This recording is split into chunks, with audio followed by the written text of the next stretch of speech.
Ready. Recording going.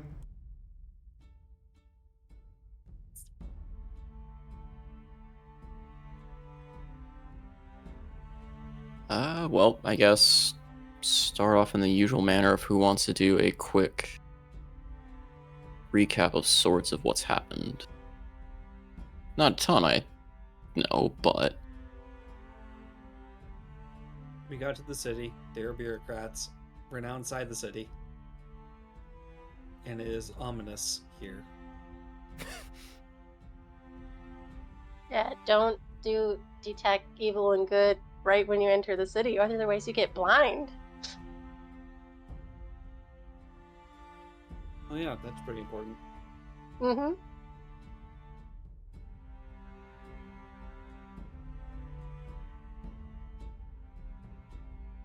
Uh, but in reality, we're under all of us have our own agendas to investigate Sunbreak. And we broke off into a couple of parties. Freya and Andaros and Seabreeze all kind of take part in some form of paylore.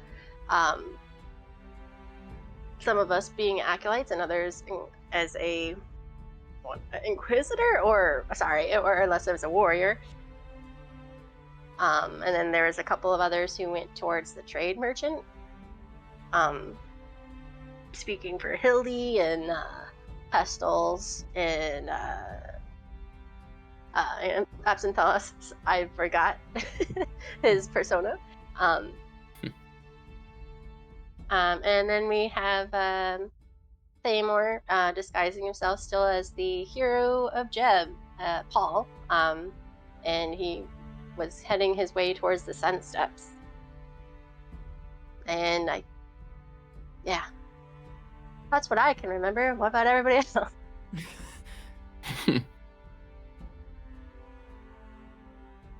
Yeah, I mean, we got to the city. I think we all stopped at the inn. I don't know if this is going to technically be the start of the next day or if we're all heading off before nighttime.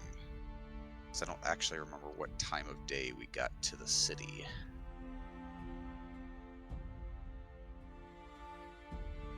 But I expect it was a decent walk from the gate to the inn that we were staying at, seeing how it's a big old city. yeah, a bit. Wasn't the golden bean also disguised as a hawk this time? Ooh. If you've don't remember resummoned that part. him, I can make him look whatever he wants to look like. Yeah, I don't remember Which, that, but it sounds cool. Oh, for my bad. what he wants to look like may be a Tressum, but that's a little more noticeable than Andros is wanting to offer him. I mean, not that anyone actually knows you have a Tressum, seeing as this was long after, But I mean, No, I don't did know. resummon him once we got to the inn. That's the last thing in the chat. True.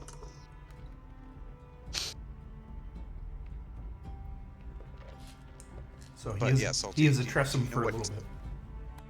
What time of day was it when we actually got to the city?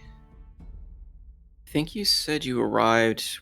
I think you said you had arrived in the morning because you were trying to blend in with the other travelers. Sure. Memory I don't actually remember saying when server? it was, so that sounds good to me. I thought it was around that time because I thought it was around all the time because you also re-upped your seeming like before going in kind of deal. That sounds great. Yeah, because we were talking about, oh, well, we should plan on meeting back at a certain time so we can re-up or before the seeming wears off or something. I do remember having this conversation now. Okay. Vague recollection. I don't remember if it was specified as exact what time you guys came in. I remember we kind of had a bit of a rushed end there to get you into the city with all this stuff, but I remember vaguely being talked about like re-upping seeming and kind of going in after that. So I imagine it's close to then, but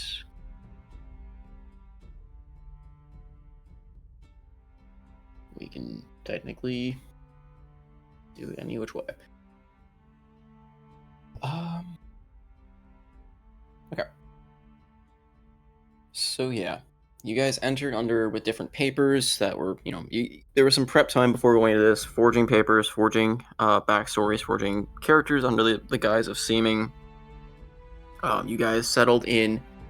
You guys kind of picked an inn in the inner part of the city, I believe. You didn't actually go out to the Wandering Minstrel. Wandering Minstrel? Minstrel's Chalice. Wandering Minstrel. The Minstrel's Chalice. But I believe you guys picked up a inn on the inner part of the city to initially go to before deciding on a time to reconvene. Was that actually talked about amongst you guys about plans to reconvene and all that?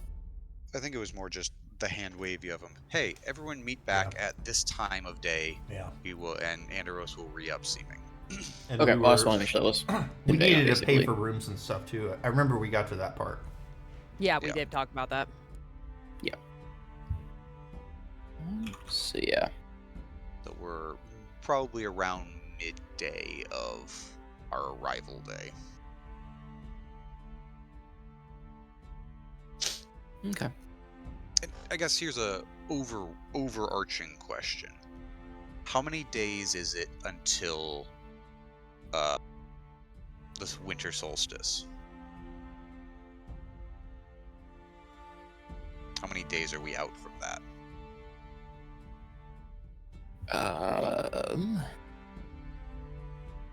Because I know based on the timing of us getting here, it was going to be close. I don't think we have an exact, like, based on the time travel. I don't think we have an exact. So I guess I'm asking you, what is your executive call? Yeah, I wasn't keeping close enough to. I didn't even think about that, honestly. Like keeping tabs on the actual amount of days traveled in relation to that point. I mean, let's just go with the easy answer and say we've got 3 days. Okay. I like the magic numbers of 3, so for better or worse.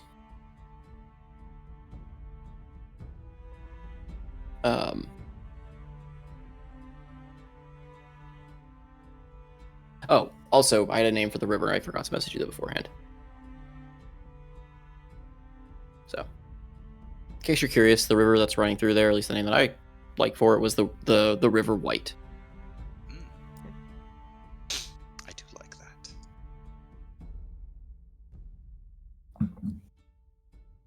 that. Okay. So you guys meet up. We'll say you pick an inn, like I said, kind of in, I'm guessing probably you guys would be staying somewhere in like Sun's Bounty. Kind of in the trade district, or at least initially, unless your plan is to actually set up and book rooms over in the Minstrel's Chalice, which it'll take you a little bit of time to get over there, but... I think I staying central makes more sense. Yeah, I think we actually found the place. It's the Sunset Inn there, right in Dawn's Respite. Yeah. Okay, I do remember that. I just was double checking that was where you guys wanted. Yep. Check. Anyway, sorry, I'm like putting all my thoughts together. It's been crazy. So you guys reconvene there. The innkeep is going to charge what seems to be a slightly exorbitant price, but he's going to charge you each 5 gold a person to stay. That's what I had. I think he was charging a gold a day for the week. That's what we had talked about. Yeah, that's up in the chat. That's what it looks like. Got the wrong one. 7 gold for the week per room is what it looks like was going on. Right, because you were doubling. I'm thinking the wrong place. Never mind. I got the wrong notes up. I have the wrong notes up. It's for the other. Okay.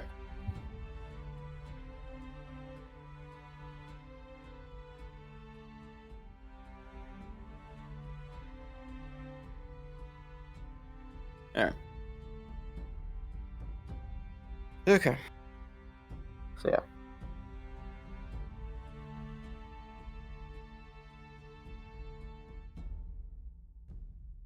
So without further ado then, I know you guys said you were splitting up. Who do we want to start with as far as investigations go? Since this will be a bit of a jump from player to player thing, since you all are kind of poking about your own areas of the city. that's just the way I guess it'll have to be a little bit. So it may be kind of each person gets their own little bit in the spotlight for a little bit as we jump around and play out the day of investigations. I mean, I feel a great impulse to investigate all of these bliats. All of these what? Yeah. Oh, You know what? I had a thought earlier that those are all the Thieves' Cant locations that are enchanted, and that's the insignia. Did I miss something on here? You gotta look at the map, man. Zoom in. You gotta zoom in. They're There everywhere. are tokens everywhere. There's tiny little red writing everywhere. How the fuck? I give you one guess who did it. One guess. Because I was still in the fucking hell. I was still in map layer from the other things I was building, so I didn't see them because they were grayed out because I was in the other layer. Yeah. Oh. Can I just deal psychic damage directly to Noko? Careful, he might reflect it back at you. No, not to Thamor, to Noko. We're bypassing.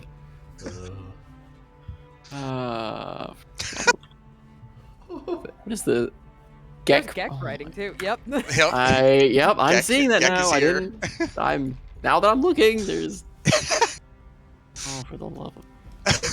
Can't even have one good map apparently without Gek somehow showing up. He's making it better. Gek Scout, Gek Storm, Gek Boat. I like how Civilian. Thamor is already just completely across the map. You guys went to the inn and he's just like, all right, I'm out. There's the Gek Inquisition and the Gek Protest. You hit these so many Gek with the high counts. Oh, I didn't think I'd have to go double check my maps for vandalism. I see an actual Gek. It's like, where's Walda, but worse. Quick, pin Noko down with role playing. That's the only way to get him to stop. I tried. He punched my Compass NPC rose. last night. Oh my god. Jesus Christ. Oh, what? Where? Noko, I am no. dealing you Leave 10d it, 10 leave it. fucking psychic damage. Oh god. Which one am I You missing? just saw them all, didn't you? Wait, where's the Oh other my- one? The Compass Rose. The Compass Rose. Gek Inquisitor, Gek's protesting. What? Another fucking blot. Gek is in the corner of the map. Each of them is the. Oh my gosh.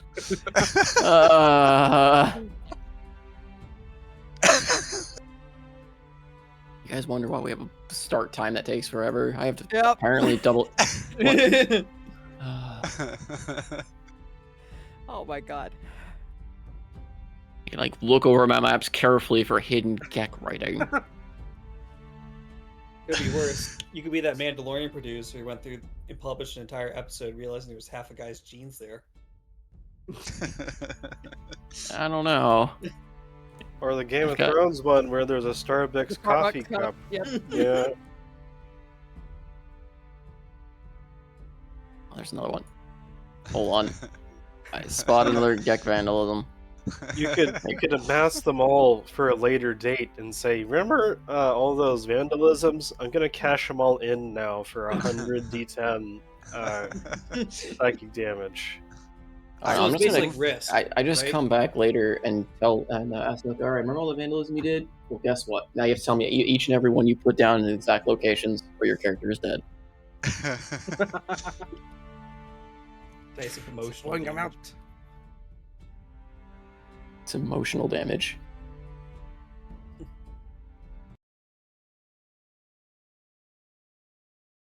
Oh, No, we he just- rage quit. Wrong button. Damn it.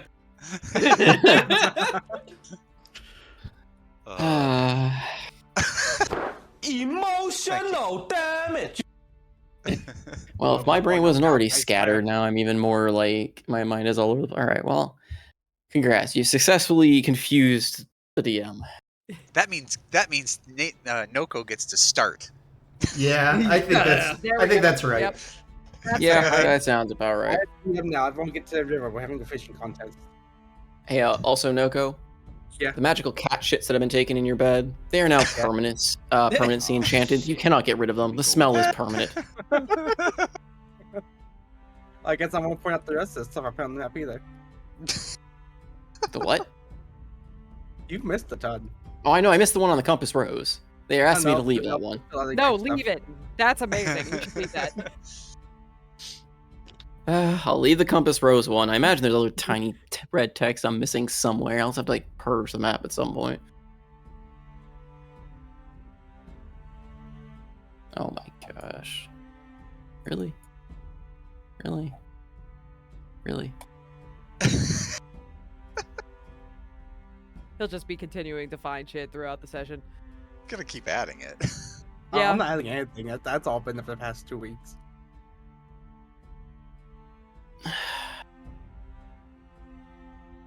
He's like a terrorist. He's well-laid plans. He just has to press the button to make everyone notice. No, not the Gex homes.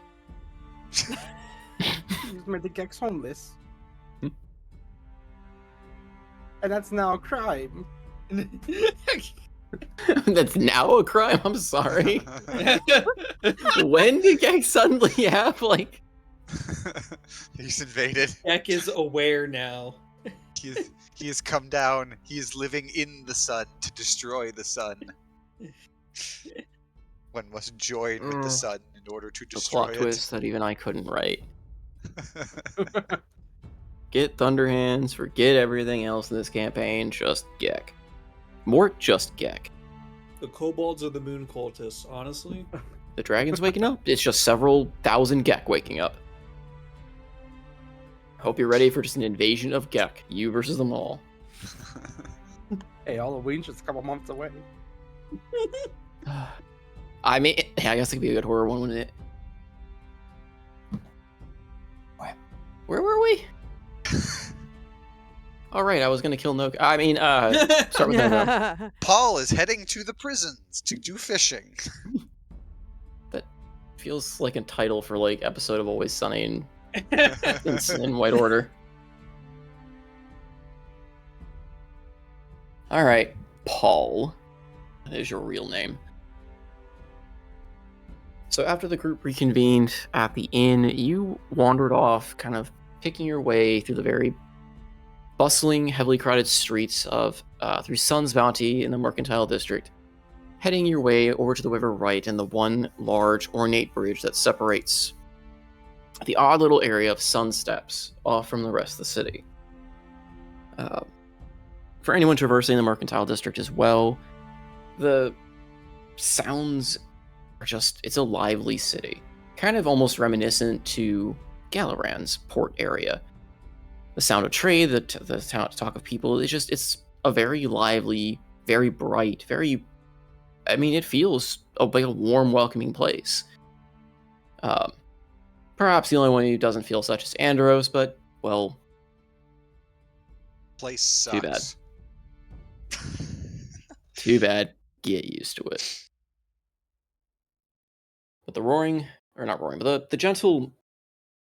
gentle flow of the river is kind of soothing as you go by, and you can kind of spot why it's got the name. As you cross the bridge, like overlooking it, the river sheens with a bright, lustrous light, reflecting the consecrated ground and landscape around you, giving it almost a ethereally white sheen as it runs through the city. Well, now this sounds like sacrilege to go fishing in it. It might be. I mean, Claymore doesn't care. Sorry, Paul doesn't care.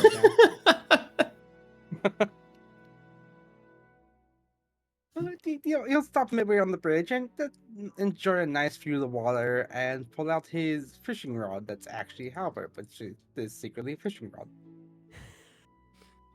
Okay. He'll just, cast it out. Put a little bait on the tip, cast it out. Okay. What, the beach of I mean, survival? Go ahead and roll me a perception check. Oh, A quick one. okay. You are beset upon 1,000 Gex and Dinos. As you The look bridge about, as you're collapsed kind of underneath the weight. yeah. And thus Thamor's real isekai begins in the land of Gek. No. As you're casting your line, looking about to see if anyone's taking notice or of any affront, you notice there are several other people also fishing in the river. Some on the bridge, a lot of others kind of varying, dotted along the coast of the river. Kind of seems to be a lazy-esque group of different fishermen all doing the same thing as you. But as you sit there for a while, several minutes pass, perhaps an hour if you stick around that long, but no bite. Is there just no fish? Are the other fishermen catching fish? As you look about, every so often you will see them pull their rod back and reel in a fish. And with the roll you got, you notice the fish seem to be almost glowing. That ethereal same kind of glowing that the river seems to emit.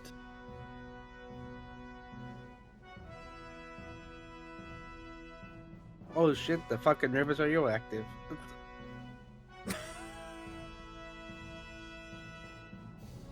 No, I guess after like 30 minutes of, casting out, rolling back in and casting out, not actually gaining, if that's what you're saying, he would move on towards the sun steps then. Okay, wouldn't even bother to question why he wasn't catching any fish. But okay. What's he gonna do? March up to someone and demand why they're catching fish? Honestly, that's kind of what I expected from Thamor. How dare you catch fish? It's either that or they would just take the fish and be like, these belong to me, you're stealing my fish. I figured it was one of the two. But Blue Man says in a to not subversion be ambiguous. in a subversion of expectations, Thamor decides to not keep fishing. And proceeds towards Sun Steps. As you get closer to the other side of the shore, along the shoreline, several cafes and other smaller businesses seem to be open on that side, though the business seems to be pretty light. And as you kind of browse their wares, or maybe just even a casual glance as you go by, you notice, well,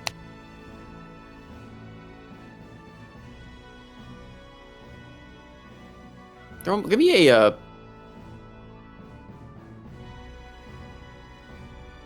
Are you cutting out, or are you stopping to think about something? I'm stopping to think, sorry, as I was trying to cough. Okay. They sell all manner of oddities that you might not expect on this side. As you are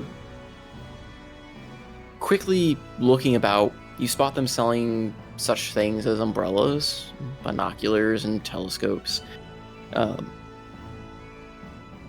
And as far as all the vendors, they all seem to be uncommonly fruit vendors.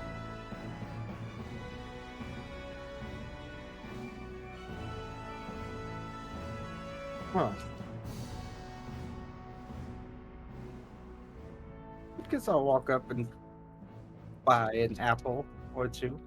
Nice little snack. Okay. So you buy a couple apples, we'll say. Or are you just buying like a single apple, or? Just don't buy a couple, bring a couple back. Okay. Be nice. And you buy it, the merchant kind of looks you over, hands them over, takes a piece of gold. Fine choice, fine choice. The picking there is exceptionally ripe today. Enjoy the show. I do have a question. I tried fishing earlier and couldn't quite catch anything, but everyone around me was. What? I'm usually very, very good at fishing, and this is quite a surprise. He kind of looks you up and down. Are you new to Silverleaf then?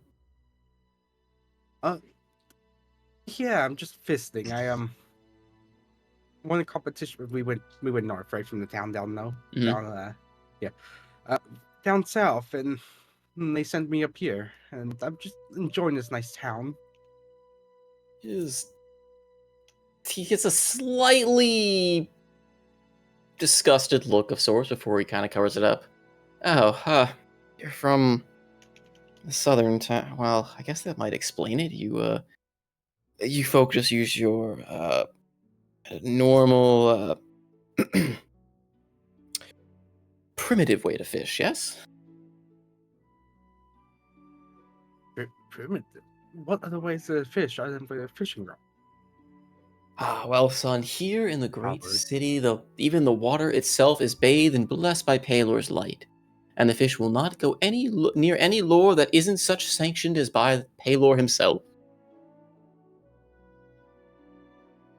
And he kind of walks over to the back of his shop and pulls out his rod and holds up the line. At the end, you see a dazzling, brightly gleaming hook. Paul's eye twitches. And where would you get that? Well, officially, we can't sell them unless you have a permit as provided by the High Council. Oh. And how do you get permit from the High Council? Just walk up and ask? He laughs. I suppose that's one way to go about it. Well, I had to, fill out a bunch of paperwork and show that I was a certified owner here with in service to Palor, and that I follow in his light, and that I would use this fish to further grace his benevolence upon this city through my actions and wares, and of course, my payment to the council. That's too much for you. I can simplify it a little more. You need to go sign some documents and pay. Do you understand that? No, I understand. Donations for the church, understandable.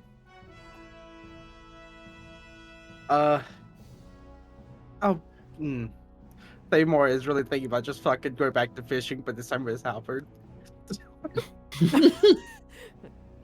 These fish are taunting him. No fish got denied. The god Thamor, his catch. Fuck. Damn it, shit. I'm gonna make a willpower check.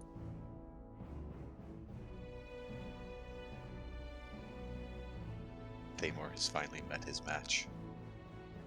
He will catch one of these fucking fishes. He will prove his mind above the glow of Palor, wherever the fuck this person is.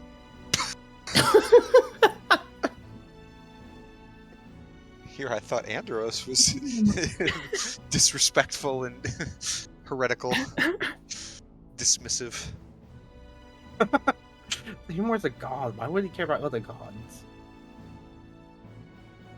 Networking.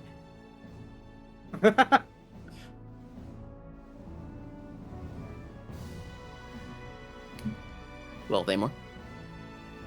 Sorry, my mind's not working. I'm trying to find the willpower check. That's not a thing. Fuck, shit. Wisdom. Straight up wisdom. wisdom check. Wrong Yeah. system, man. No, my mind. Yep. Yeah, Thamor's seems on fishing par, I is there. suppose. Yeah, Thamor's like, just give me a moment, and he'll go back to the bridge. Or, close to it, towards the water. Yeah. God, I hope pulling out a halberd in the middle of town does not fucking get Thamor arrested. Oh no. I mean, you wouldn't have to go far. You're in the prison area already. Yeah, that's true. Oh, I'll be down there with prisoner Gek, who's still there. Wait, what? Oh my god, it is! Oh my...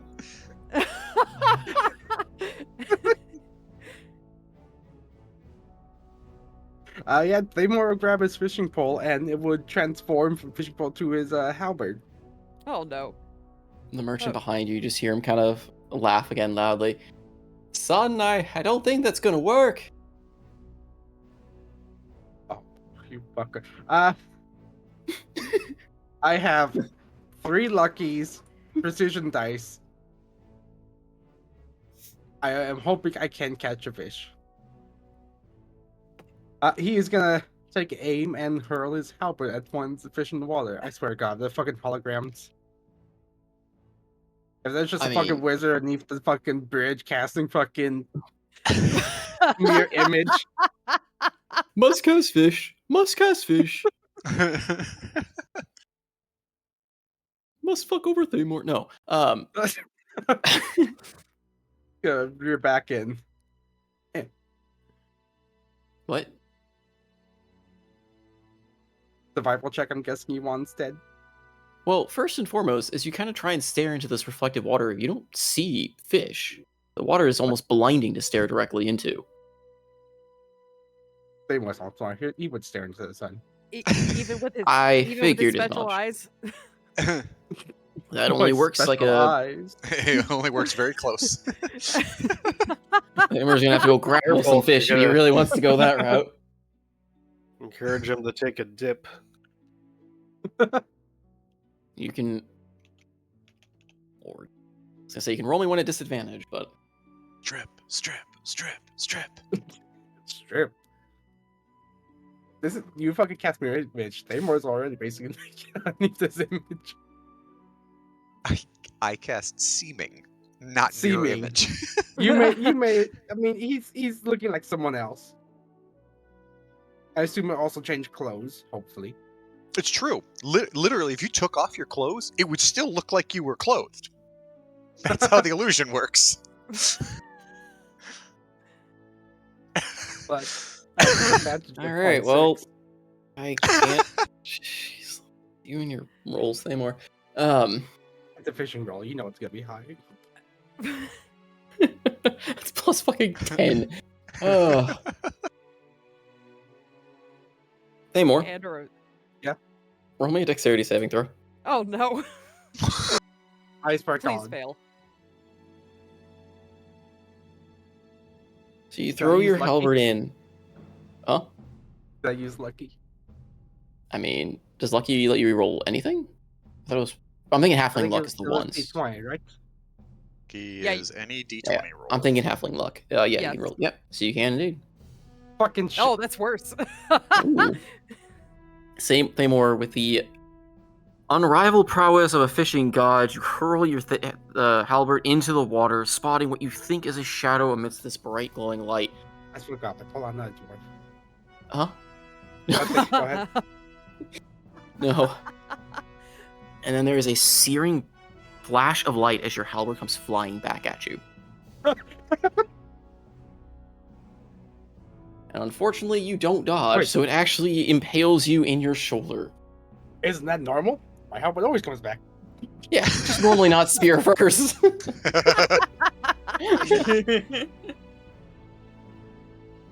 So yeah, what is the damage on your halberd? It's like 1d... I'll just roll the I damage. should just go ahead and roll. Yeah, I was like, go ahead and roll the damage on it. Oof. So it's halved though, because it doesn't come back at quite the full force. I told you it wouldn't work, Sonny.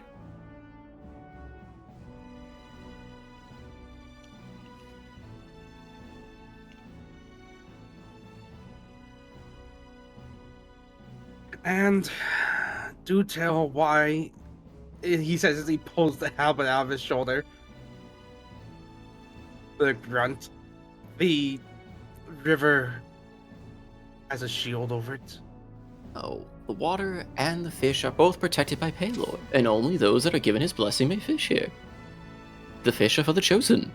And, well, and he looks kind of you over with your obviously not ordained spear from Paylor.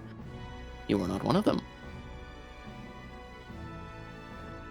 Now, if you'd like, if you just really want the fish, I can sell you some fish to eat. No, I will catch a fish. I will have to go get one of these permits. I'm sorry, you have not purchased the fishing minigame DLC. Please come back later.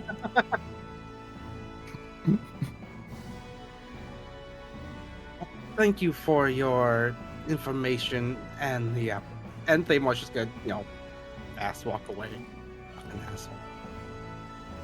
All right. Well, I'll be around if you need any more apples, or you give up on your attempts to fish, or if the council turns you away. Best of luck.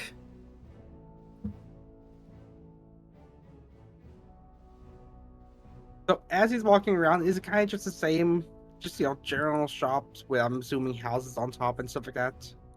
Yes, for the first facade, basically, that line the waterfront. As you pass by the waterfront, the houses and such give way to a lot of odd-looking structures buried in the ground. You see a lot of what look like rectangular wells, basically, all over, like filling the area behind the shops. And as you step closer, it gets a lot warmer. A lot warmer. Oh. Mm-hmm.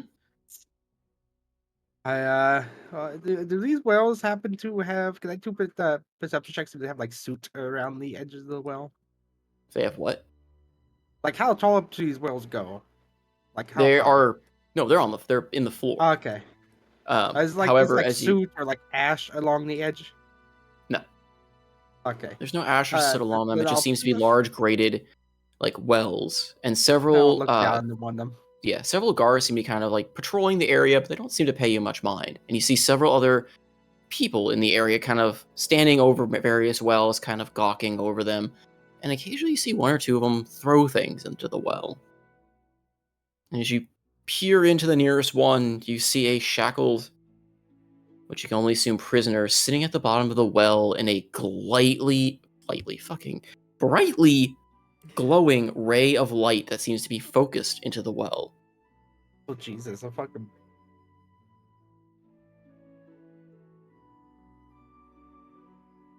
walk up to it and I'll tap the grate with my foot.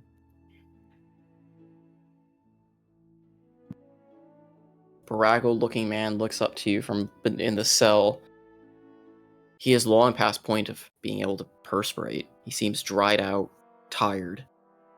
He looks up, but you can see that even in looking up, he covers his eyes as being blinded by just looking up. Is there any way I can stand sort of in the light? You can try. So like covers his eyes. Yeah, I'll try staying in the light so like cover his eye a bit. As you try, you notice the light in the cell does not dim in the slightest. Motherfuckers. I'll ask down to him if he can speak. What you may sound sounds like he's very much dehydrated. What would I ask? I guess same thing Amar basically asked. And why are you down there? He looks up at you, again, kind of shielding his eyes. Why do you want to know? Are you here to throw things at me too? I mean, I could give you an apple. Those hurt! I could toss it at the ground next to you. Why would you do that for me?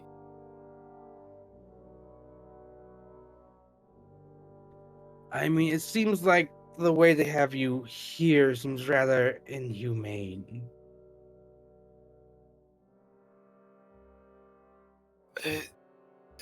Be that as it may, I don't have much of a say in the matter.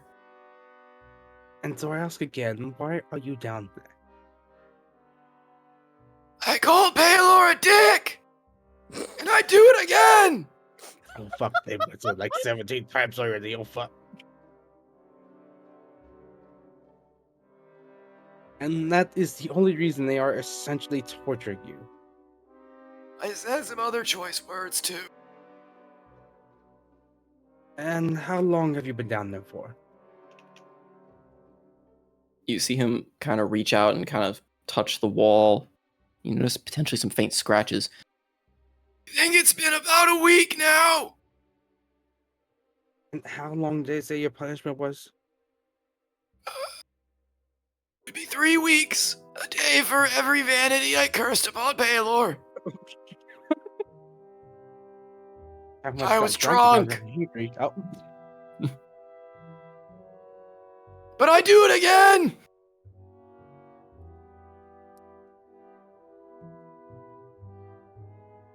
Are any of the guards looking this way? Or are they all just sort of doing their own thing? It's hard to tell. several of the guards, as the most part in the city, tend to wear pretty visored gear, but none of them seem to be like approaching you or anything. It seems like they're just kind of mostly just kind of keeping an eye. You see their helmets kind of swerve as they monitor the populace in general. Well, I'll take 2 of the apples that I bought and toss them down there next to him. Not at him. I have to clarify. Not at him. He recoils a little bit and then realizes they're not being thrown at him. Oh, thank you, sir, madam. Paul. You can call me Paul. I wish I could say Thanks, Paul. Paul. So bad. You see him reach down and grab an apple and start kind of chewing into it. They taste a lot better when they're not hitting me. I would assume so, and I would assume most of the people in these wells are like you. Something I petty. think so. I don't know. I don't normally ask them. Do you normally throw things at them? I'm in here. How can I throw things at them? When you're not in there. Maybe. Maybe when I'm drunk.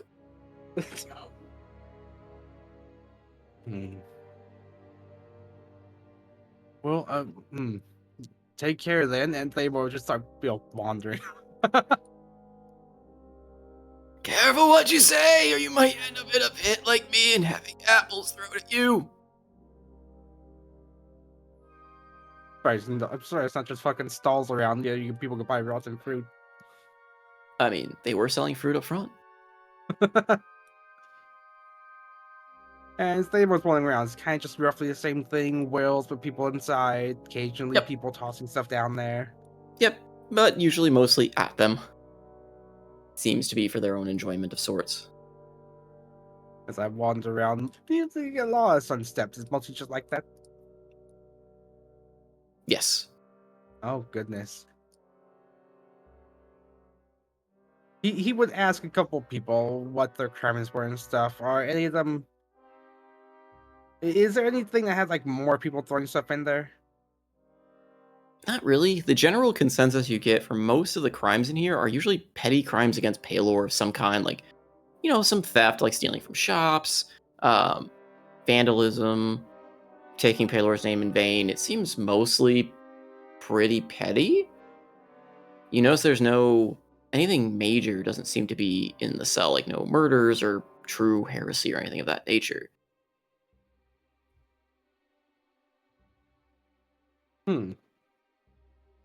So, as well as the durations don't seem particularly long, if you ask that as well.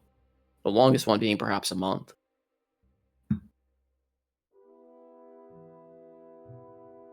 Huh.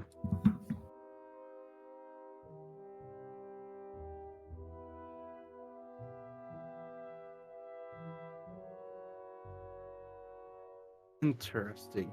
And with that, they will doesn't seem too much here around. At least that's the thing I can see. Just shop fronts, and then behind, just the literal prisoner wells.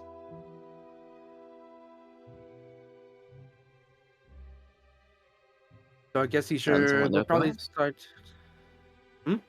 I said that depends on what you're looking for, what you ask, or what you're hoping to find. I mean, from the looks of it, it's mostly gonna be the wells and stuff. Are there actually any larger buildings that look like they might host more guarded prisoners? Nope, but if you remember what Andros told you, those kind of prisoners aren't usually kept in the open.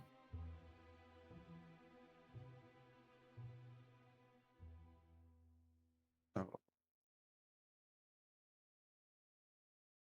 don't know where they would keep them then. On the ground, in the walls?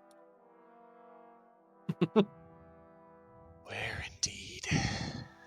Remember that fish you caught up? No, I'm just kidding. What fish? Myself? I am quite the catch, yes, but... Boo. No, I'll take Boo. Oh. Seymour takes 1d10. Like a damage. He's actually like a succubus. It's just people insulting him. It actually hurts more than swords.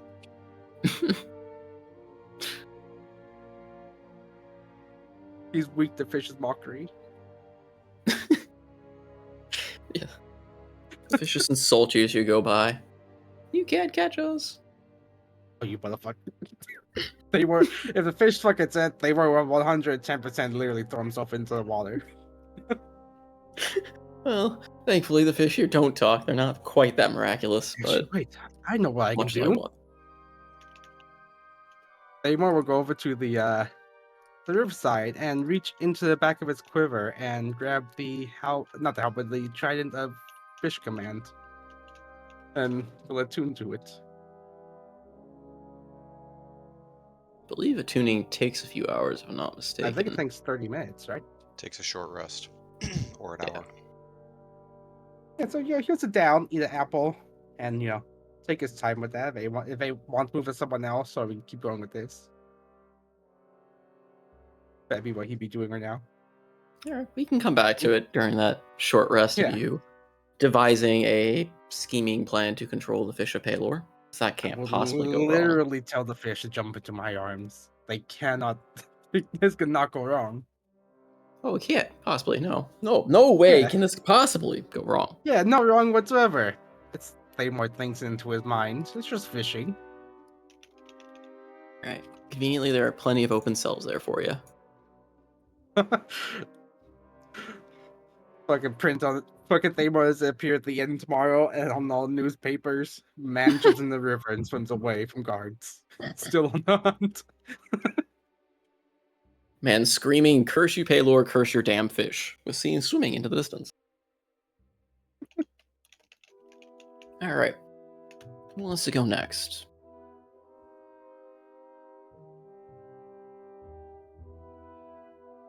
Well, don't all jump up at once.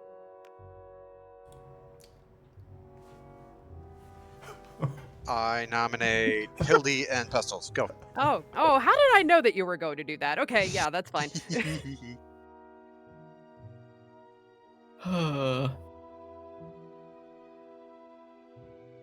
Alright then. Okay, so, the, Sun's Bounty is where, like, the crafters and the merchants and stuff would be, right? Yes. Okay. So, I think that, the first, like, hour or so of the day that she would spend there would just be, like, people watching, like, before she actually starts talking to people. So, just, to make a couple of quick observations. So, does she see any guild people around? You can roll me an investigation. Okay, I can do that.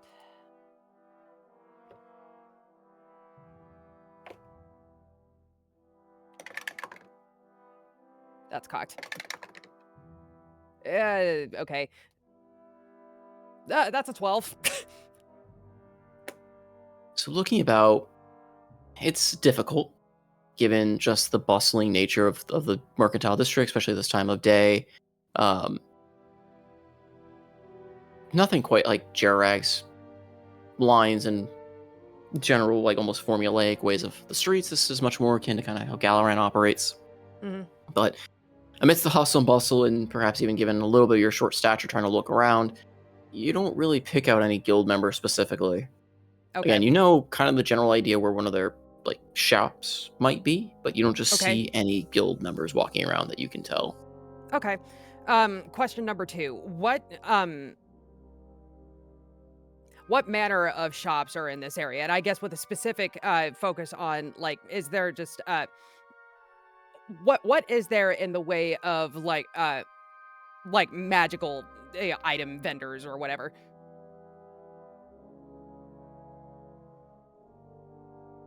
I mean, there are a fair amount. So there are all sorts of various like shops and stalls set up from people trying to sell their goods here, and all that. But I guess the more and more you poke around and look into what they're selling, again, as mentioned before, maybe Mandros brought up, any magical item associated to saloon or dark spells, anything that would be contrasting to the light, definitely nowhere to be found at all. Not surprising. Okay. Yep. You'll also notice as you kind of poke around, there's a limitation to, it seems, a lot of the stuff they sell.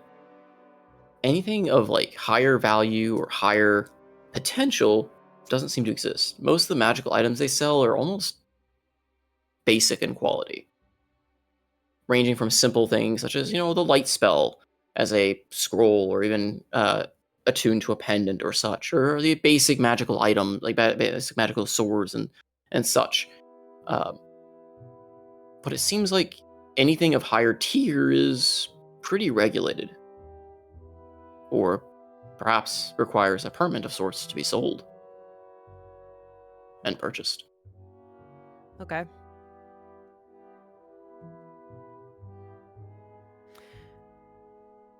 Okay. Okay, Hildy wants to find... She wants to find a vendor who looks like they are, like... Who gives off the impression that they are willing to talk. Not just be standoffish and only talk about their wares. Someone who's willing to be forthcoming if she were to approach them to have a conversation. Okay. I can make another roll if you like. Go give me another investigation.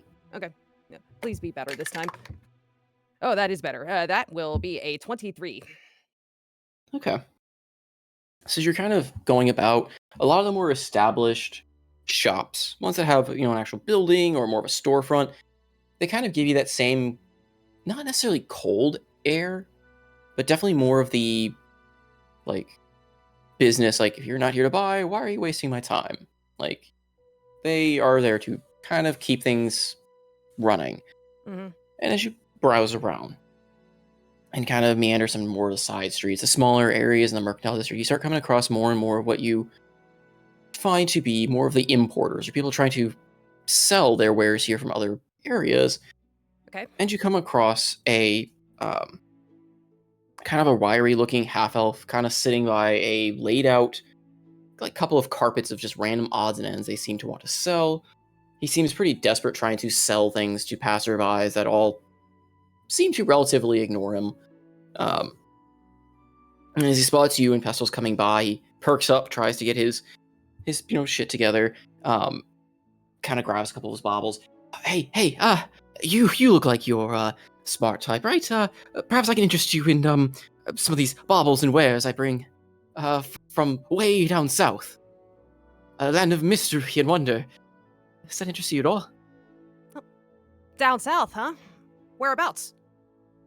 He kind of looks around. Would you believe that these are curios from the sun wastes? Really? Well, they let me take in, yes. But yes, authentic. I can. You just have to believe me, but I can prove there at least some interesting trinkets. From there, I'm a traveler. You see, I come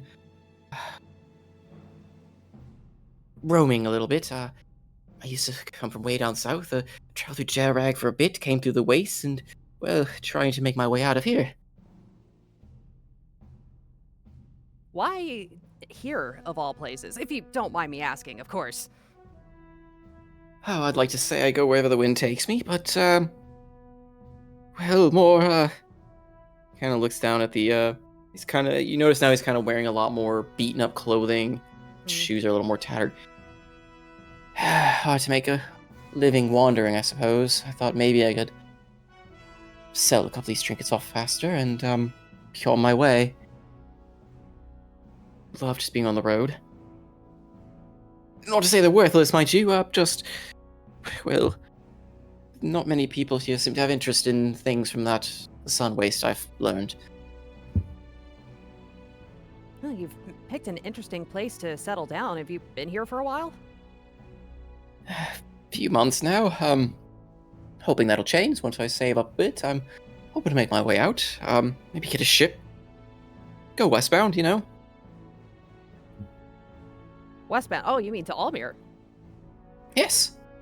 I've heard that there's some places there that'd be very interesting to see. Well, sounds like they've had a very interesting time over there ever since that whole... Oh, well, then again, I don't know if that's something that we're supposed to talk about here, the whole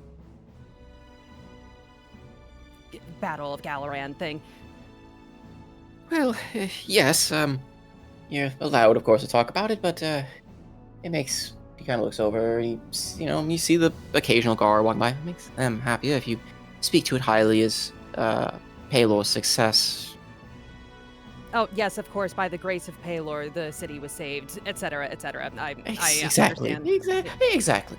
A marvelous feat that Paylor totally performed that saved the city from a vicious, interesting dragon.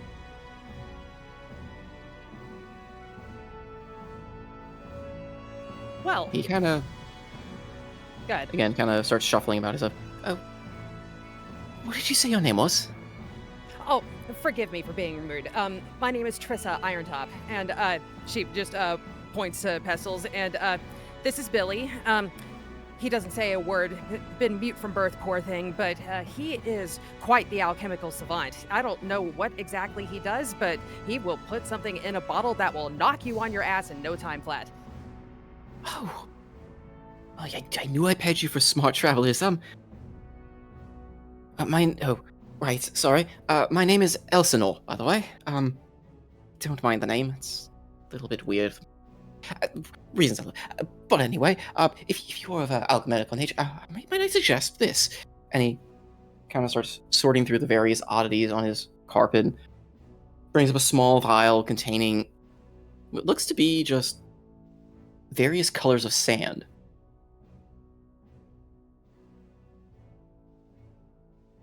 A bit of an oddity I managed to scoop up on my way here as I was passing through one of the tribes. Oh, they say this has magical properties amongst the draconic kin there.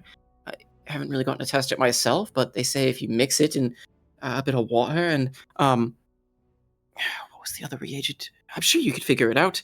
It's supposed to have some pretty interesting properties, though.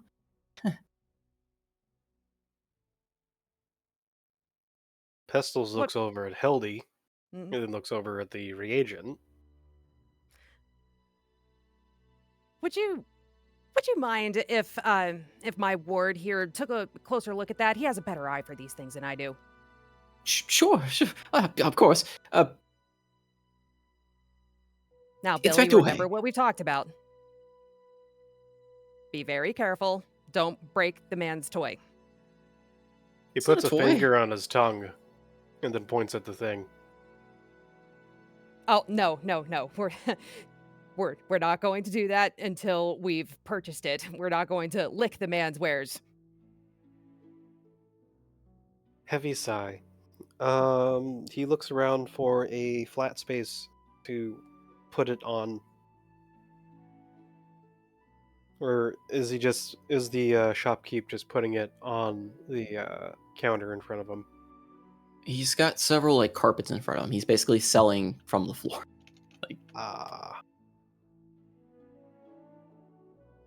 Right. It is a half elf, yes. What sort of check do I need to do in order to look at this then? I guess it would be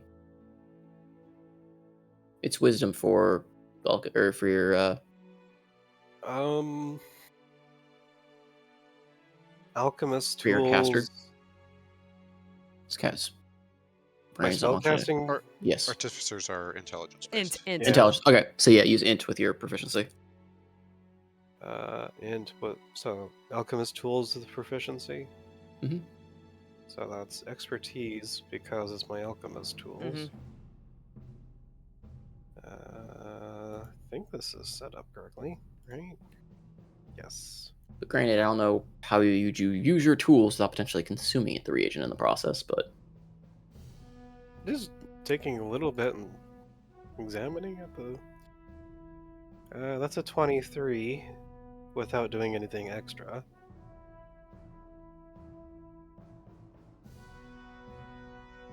as you kind of study these kind of mesmerizing looking sands, kind of swirl it about, you maybe take a little out, he kind of jumps at that a little bit as you take some of his product out and you kind of run what tests you can without consuming it. But with the roll you got, you find that this is really nothing more than like a dried out potion of dancing lights.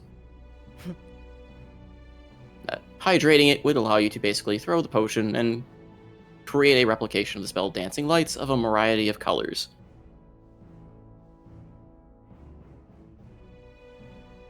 So not a spell core, but just some potion that It's turns sand. into powder?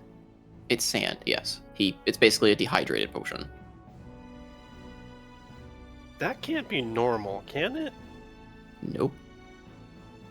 It is unique in that property. I am going to make a weird like a surprise intake of air, then take out a slip of paper from his journal, and then start writing, showing Hildy, not like spell core, but dry potion, ? She understands. She nods. Oh, well, that's an interesting little trinket. You got this from down in the wastes, you say? Yes, they say that the draconic tribes down there have a way with sand. With the heat produced and their spells, they can do wondrous magic with just the sand itself. I borrowed some of it, and well, that's there.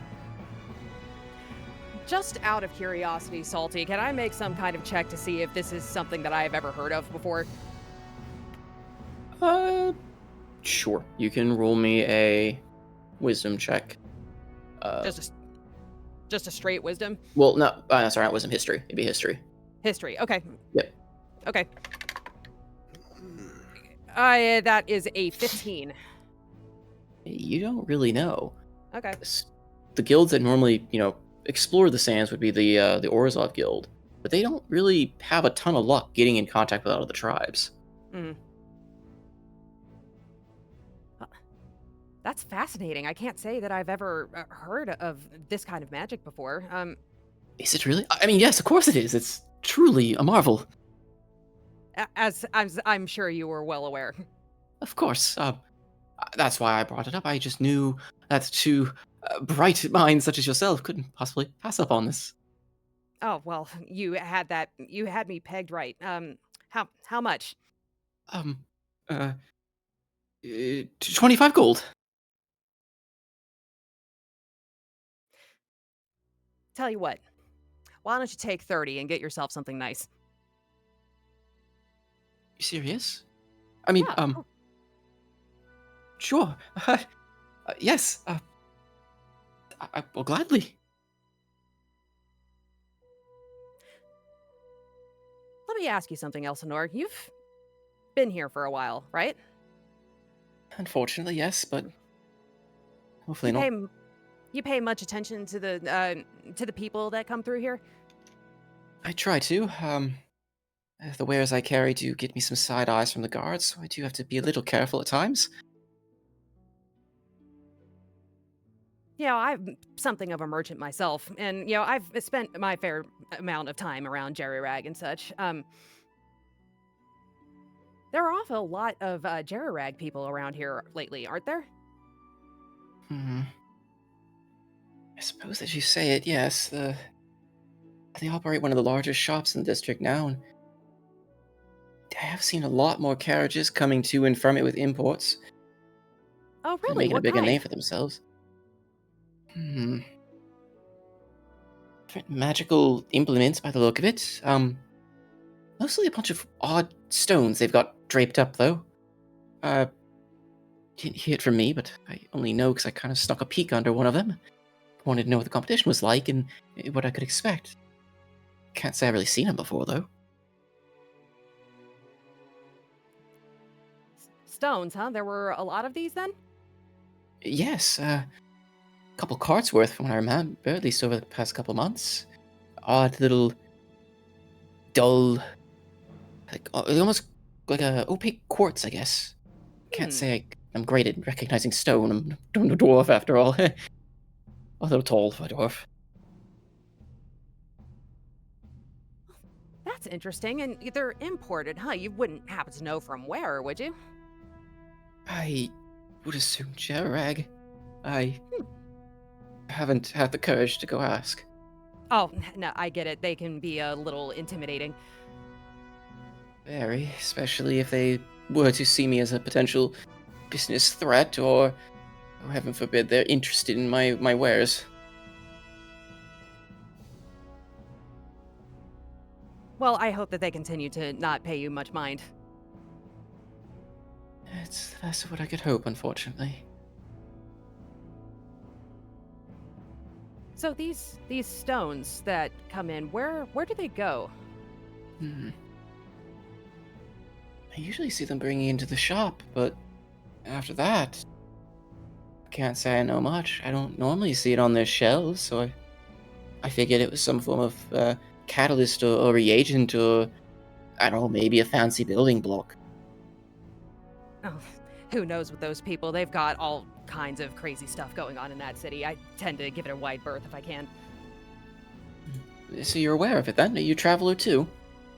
Yeah, I've been through Jerry Rag, but for the most part, I just travel. Yeah, it's just been me and Billy on our own for quite some time now. Must be marvelous. I long to go back on the roads. Perhaps I'll meet you out there again one day. Oh, well, I look forward to it. By the way, can you point this shop out to me? I'm just curious to see if I can take a look at these stones for myself. He points out the direction down, kind of like back towards the main, like, street, basically, and kind of he gives you directions towards where the shop would be in the general district. And you find that it's pretty much located. I'll just go ahead and say it's the big black building here. Okay. Just to make life easy. All right. Well, thank you, Elsinore, and take care of yourself. I hope that you're able to move on sooner rather than later. You, me both, and you too.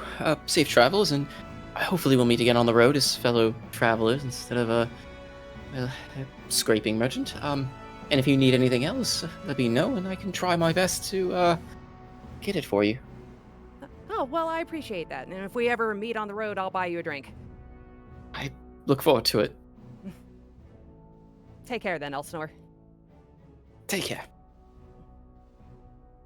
And off she will go. Okay. Billy And waves goodbye, and then are you taking the? Yeah, it's a passing by wagon. Who's minstrel? Are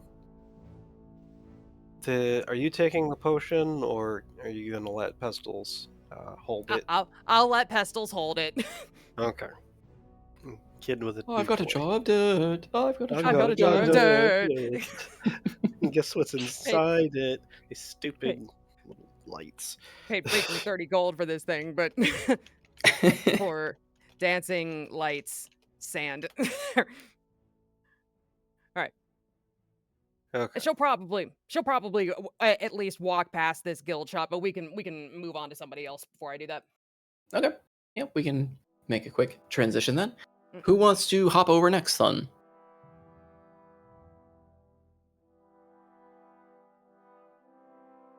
Wow. Shred, do you Second. want to go, or I expect that me, Trans, and Key will go next? I can go. Just had to Do get it. some water first. So, as a emissary from Galaran, Absinthe is, Sunny Sun. Would like to go meet with some, let's call it more established government people from probably near Dawngate, to talk about a new transport proposal. Help improve the Okay. trade of supplies going to and from Sunbreak. After all, it's a bit inland, and to my knowledge, not a lot of port facilities here on the River White. All right. I guess I'm gonna get a dissertation on trains here in a little bit, but The trains are just a gateway drug. The trains are to get the rails in place.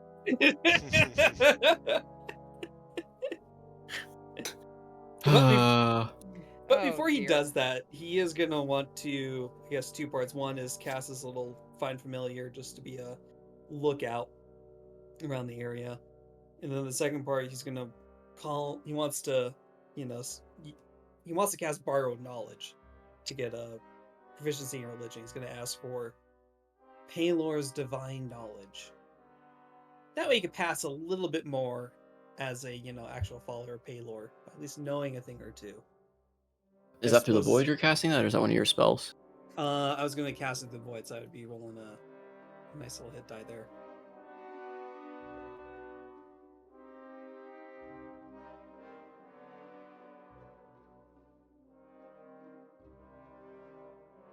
Actually, wisdom probably be a better phrasing for it, so I will roll well, there's only 1 hit point. It might never end up being anything, but it's worth a shot.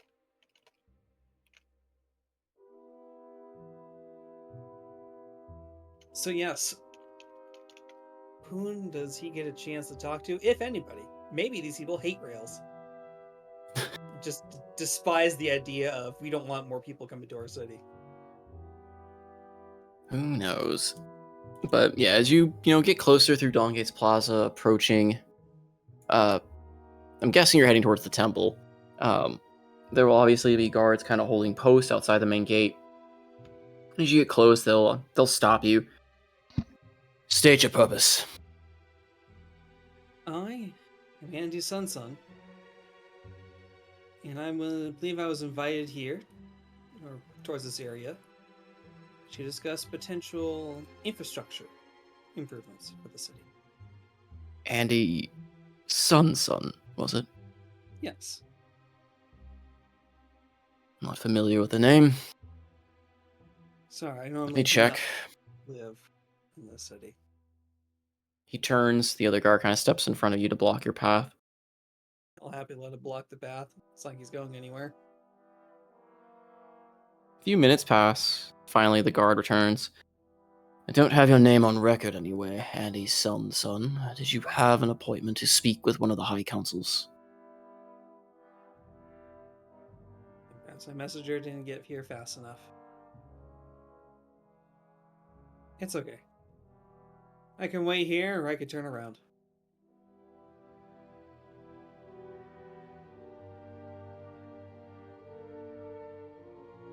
The guard just kind of stares at you blankly.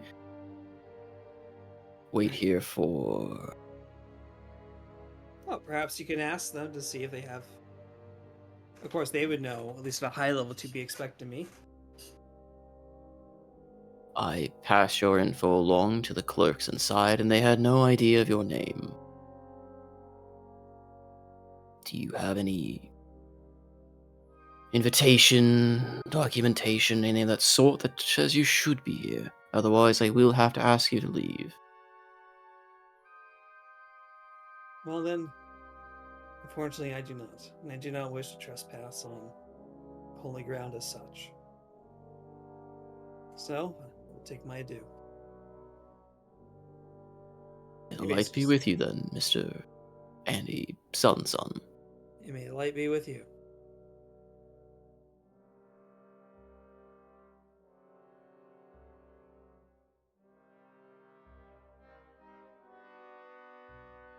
Now he's just going to be staring outside, just staring at the temple, thinking,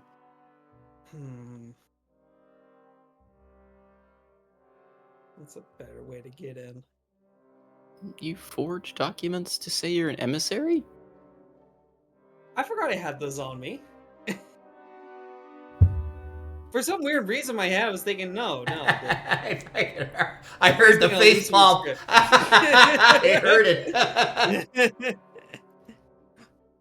Then I'm going to rush back in as I go through my bag and realize, oh, that's right.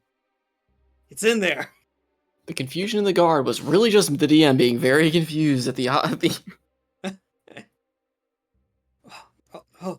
He's rushed in. Sir. Sorry to bug you. I do remember. He pulls out the falsified paperwork. Passing off as real paperwork. And the clerks you might didn't benefit remember with this. this before? Why? I live in Galaran, and as such, I am so distracted by the splendor of this city. And I thought I had everything. This was in a hidden compartment for safekeeping. Galaran. He looks over the papers. Huh. Well, perhaps they will want to meet with you. Stay here. Don't. And you catch the other guard as he turns away and starts heading. He leans over and roll me a perception. I see nothing. Yep, you hear nothing, and the guard keeps going. Again, several minutes pass. 15 minutes pass. The other guard just staring you down. Finally, he returns. Papers in hand. Right. Sorry for the misunderstanding, Mr. Should I say Emissary Sun. Our council members do await an audience with you. So if you'd be so kind as to enter. And be warned. I do not know what you know of this city, or what your culture and mannerisms are like in Galaran, but here in the temple, you shall not speak against the word of Pelor. Is this clear? He nods affirmatively. Good. We have been awaiting an emissary from you, since the Queen has sent us word that the one should be arriving soon. The description is different, but I suppose that does not. Follow me. And he turns, the other guard steps aside, and he starts kind of marching in. Follow behind him. Thinking, this is a different diplomatic experience than he's... This is a different diplomatic experience than he was going to anticipate, but... Well, your mother did say that she was planning to send an emissary over there. Yeah, she did say it was going to be Mort. Still owes me a fee. So he leads you inside a large, open-aired temple-like castle. And as he kind of takes you in, kind of weaves past the open foyer, there's paintings and religious symbols of Pelor basically everywhere. And the inside is almost just blinding to the senses with just the sheer amount of radiant energy just coming off of everything. Is there any reference of a moon in any of these paintings? Even if it's referenced like the moon is evil? No. Okay, only sun. Got it. Only the sun. Like pictures of the sun, paintings of the sun, paintings of Pelor, paintings of his symbol, paintings of the city beneath the sun. So, but he brings you in, kind of leads you down a few corridors, doesn't bring you to the main chamber, and brings you to another antechamber. Leads you inside. And at the other end, see.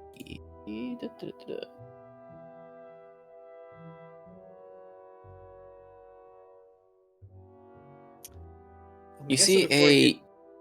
Sorry. I was thinking before I get too deep, I'm just gonna tell the Find Familiar owl that if I'm not back out by 8 hours to go back to that Sunset Inn, and then. Okay. Yeah, I'll have a piece of paper. Yeah, but you see a pretty wiry dressed looking man with kind of golden spectacles upon his face, sitting behind a desk wearing plain, like very simple robes, yet very fine. Like they're simple but very well crafted. You can see that the fabric is very high quality. You can see gold, like very like gold hemmings about amidst it all, kind of depicting the trimmings of Pelor. You notice several other parts to that ensemble kind of sitting in the rack around him. And all around him in this room are just shelves and shelves of books, various parchments and scrolls and such. The guard kind of leads you in. Councilman Rast, this is Andy Sun, as you have requested. And he looks over to you. Do behave. I'll be outside if you need anything, sir. And he turns and closes the door. The man he dressed as Rast looks up from his papers and books, kind of pushes his spectacles to his eyes a bit. Ah, yes. Andy, was it? Please take a seat. Andy Sun takes a seat as the character's trying to remember, okay, who is this guy? So Andy Sun is the head of commerce and services. Or not Andy, Rast. Rast is the head of commerce and services. Okay. He's the councilman in charge of that. Okay, got it. He's like, I'm glad you got here when you did. Let it be my pleasure to welcome you to the city. I've heard wonderful things about Galaran. Well, heard is in past tense. I know the newer stuff is... You get what I'm saying. I'm sure the other council members will reach out to you in time as well, but I figured I would take the first step since they're a little preoccupied, and I figured I'd get some time with you. So what brings you to our fair city? Well, I've come here for a transit proposal, as I have heard that many great things are being shipped towards Sunbreak, but I couldn't help but notice that, well, there aren't many avenues of transport over through here. You briefly catch that his kind of what was once a slightly excited face kind of breaks, and you see a crestfallen look fall upon him for the briefest of moments before he kind of shakes himself off. Ah, yes. A matter of business, perhaps. Well, okay. And you see him get up, start grabbing some books and various scrolls off the shelves and bring them over and kind of spread them out. Transit ideas. Well, so coming from Galaran, your port-export is usually via the trade lines of ships and such, with a couple of trade lines involving cargoes and caravans between the Tales of Mir and the newly reopened Dunmoric, if I'm not mistaken, as well as a few new enterprises coming through our ports as well. Nothing really out of the ordinary. Is there something that you wish to present to me that isn't already being done? Yes. Have you ever heard of the wonderful world of rails? As in, like, a minecart rail? Yes. Essentially, a larger and longer version of it. You'd be surprised how much mass transit you can move with it. Of course, this would be the perfect city to develop such a... You said you're from Galaran, not Jarrag, correct? Correct. We do use smaller versions of them, closer to the port, to help move between the You are exactly the third person to come to me with a proposal for some kind of railed system of transit. Tell me, what is different from yours than the other two have presented to me? Let's see, I imagine they already did self-powered. One did, yes. What did their self-power include? Probably magic crystal. His eyes narrow as you say this. It is proprietary, and it is not very businesslike for me to reveal a competitor's secrets. Understandable. The advantage here in this system is the established infrastructure of Galaran. Something And you propose to somehow run these rails across the ocean? No, primarily from your port city. My brain is on autopilot of why can't I read that name? Everstrand. From your port city of Everstrand over to here in Sunbreak. The last mile, as they say. Our trade routes are usually pretty efficient in the current setup. What manner would you propose of implementing such? Where would the resources come from and the mutual benefit? And why would you want to build that here if it's not already implemented in your own city? Why would our city, connecting to our port city, be the first place that you'd be interested in installing these rails? A fair question. Well, Galaran already is a port city, so there's no need to develop the last mile in there. And doing the last mile would demolish lots of housing infrastructure that already exists. Yes, but if you're so keen on establishing the bounties of Calaran, why not just establish these rails between Tel Mir or Dunmore, perhaps, in a, more contiguous state, since those are your original business partners to begin with? They are good options, however, this is also a potential opportunity for more unity between our states. I know. While I appreciate the honesty of the anticipation of unity, I am sure, as an emissary of Galaran, there are certain discussions being held currently, political-wise, between the two kingdoms, yes? Yes. Part of that work is being an emissary to help diffuse it, and this is a potential option to diffuse it. After all, no one really profits from war. So are you saying then that you would build these infrastructures for free out of Galaran's pocket as a offer to work with us?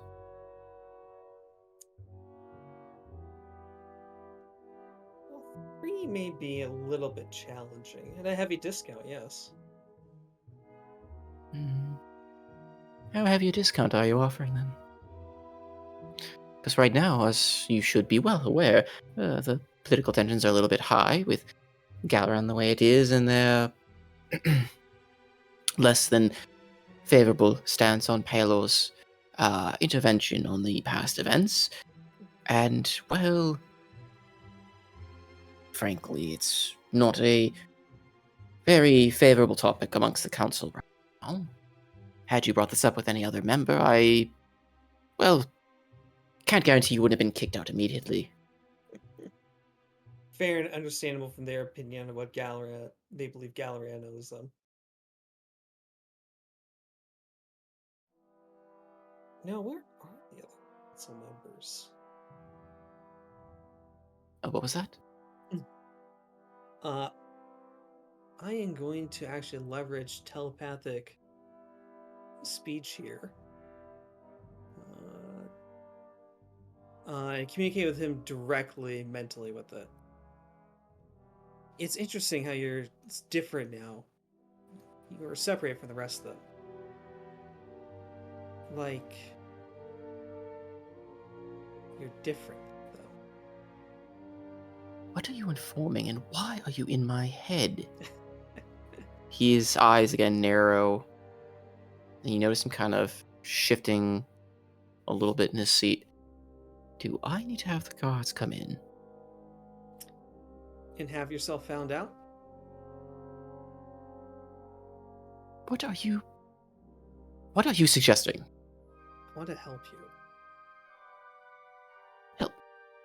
You come to me with a business proposal, offer a ludicrous idea in the brink of what might become a political war of sorts, and now you're talking to me in my head, trying to say I'll be found out for something. Care to elaborate more before I send you to our wonderful services out by the river? I'm sure a tourist like you would love to see the sun steps. Yes, I'm sure they would. I know that your leader desires to be a god, and that he fears any sort of civil unrest that may occur if this war goes through. I know you have a desire not to really be here anymore, and are fearful of perhaps any discovery of that. The other members of your council also have their own unique fears and desires.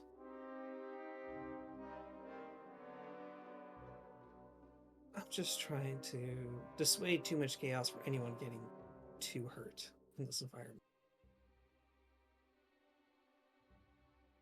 So I'm really asking is, how do I help you help you?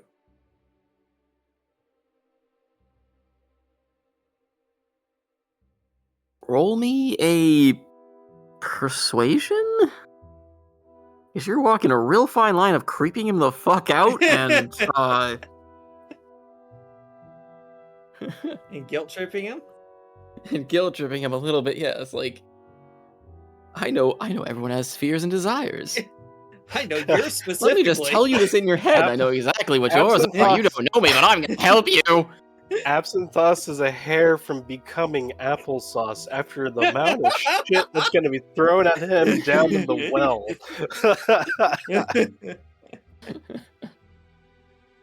Seymour still has like 400 gold. He will buy 400 gold worth of apples.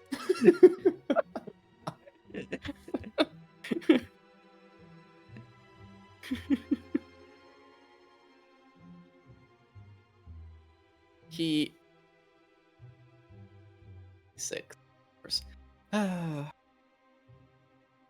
He first looks appalled and looks a little worried.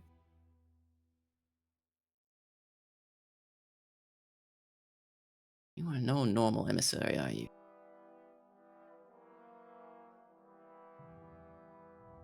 Not your typical one. Who are you, Trying to really? avoid a war here.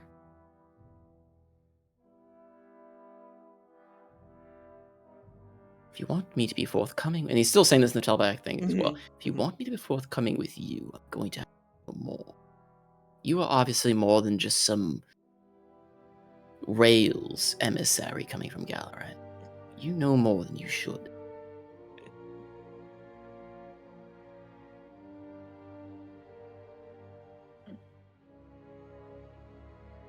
The way I see it, there are two ways this can go. Either we form some kind of mutual basis of trust here, or I will send you to a far worse place than the Sun Steps and figure that out through a different means. Then Absinthe is going to help build the trust a little bit by dropping this particular guise and getting back to, his regular self as, the queen's son, quote unquote. Does this look a little more familiar? Just looking at the Discord, and that timing was perfect.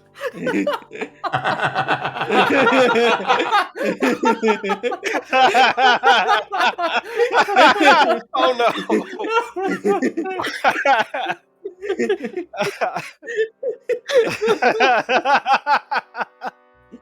Okay, canon Absinthe is now Marty Feldman from Young Frankenstein. Lamau got him!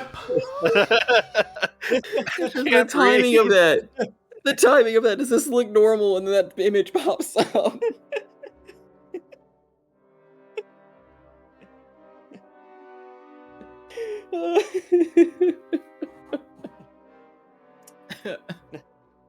Oh, well, so much for any levity in this narrative.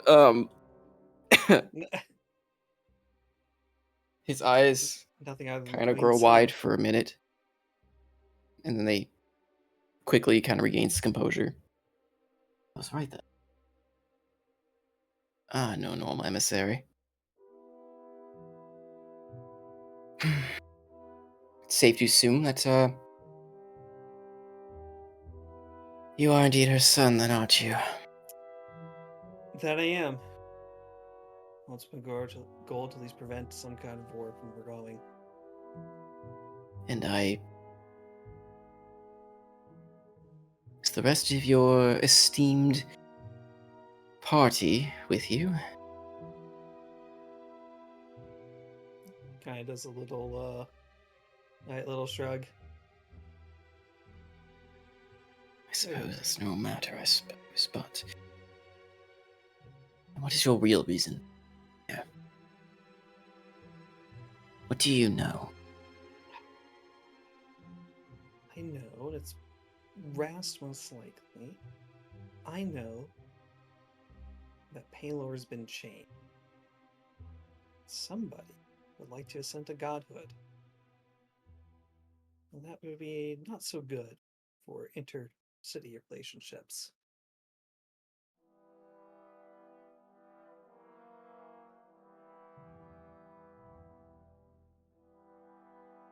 So a nice resolution to that would be beneficial for both you and I, and probably 90% of the city. The other 10% being on Rast's direct payroll, perhaps.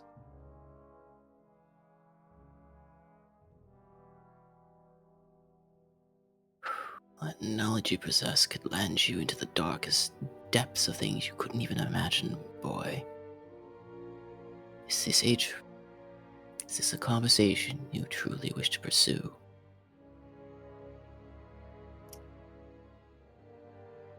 If it's the only way to stop it, then yes.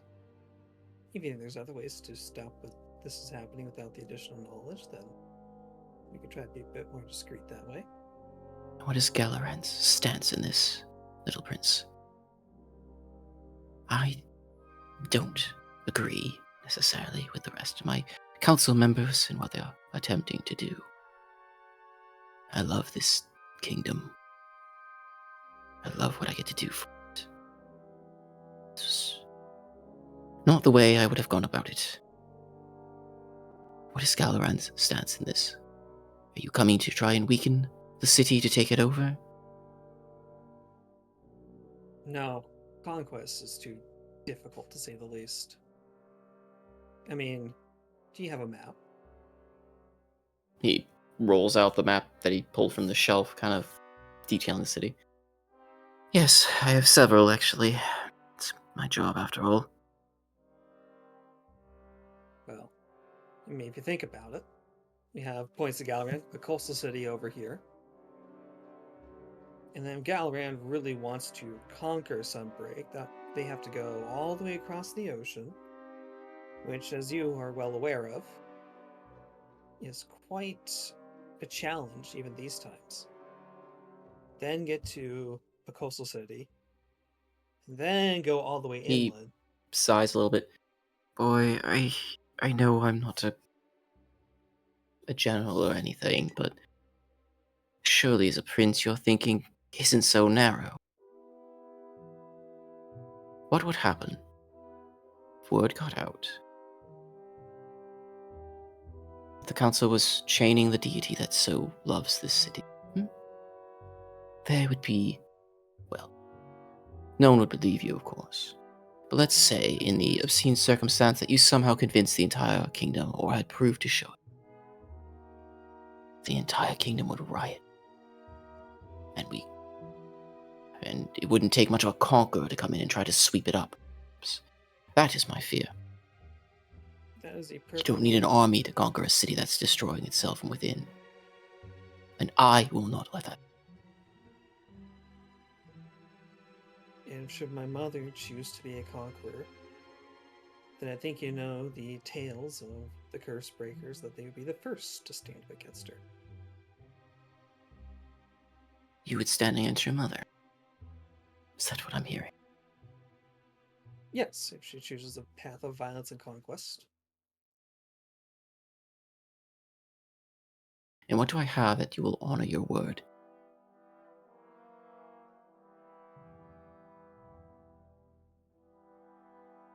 Well, I proved myself that I am the Queen's son after all. Does the reputation of the curse breaker not state for itself its honor? The line of work that I am in, the amount of danger it puts me in to even offer a shred of thought to this is far more than you can imagine. You are in an important and tenuous situation, yes, and position.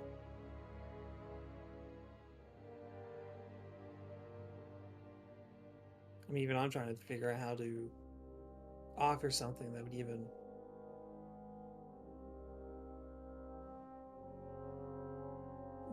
desire that would do it for you.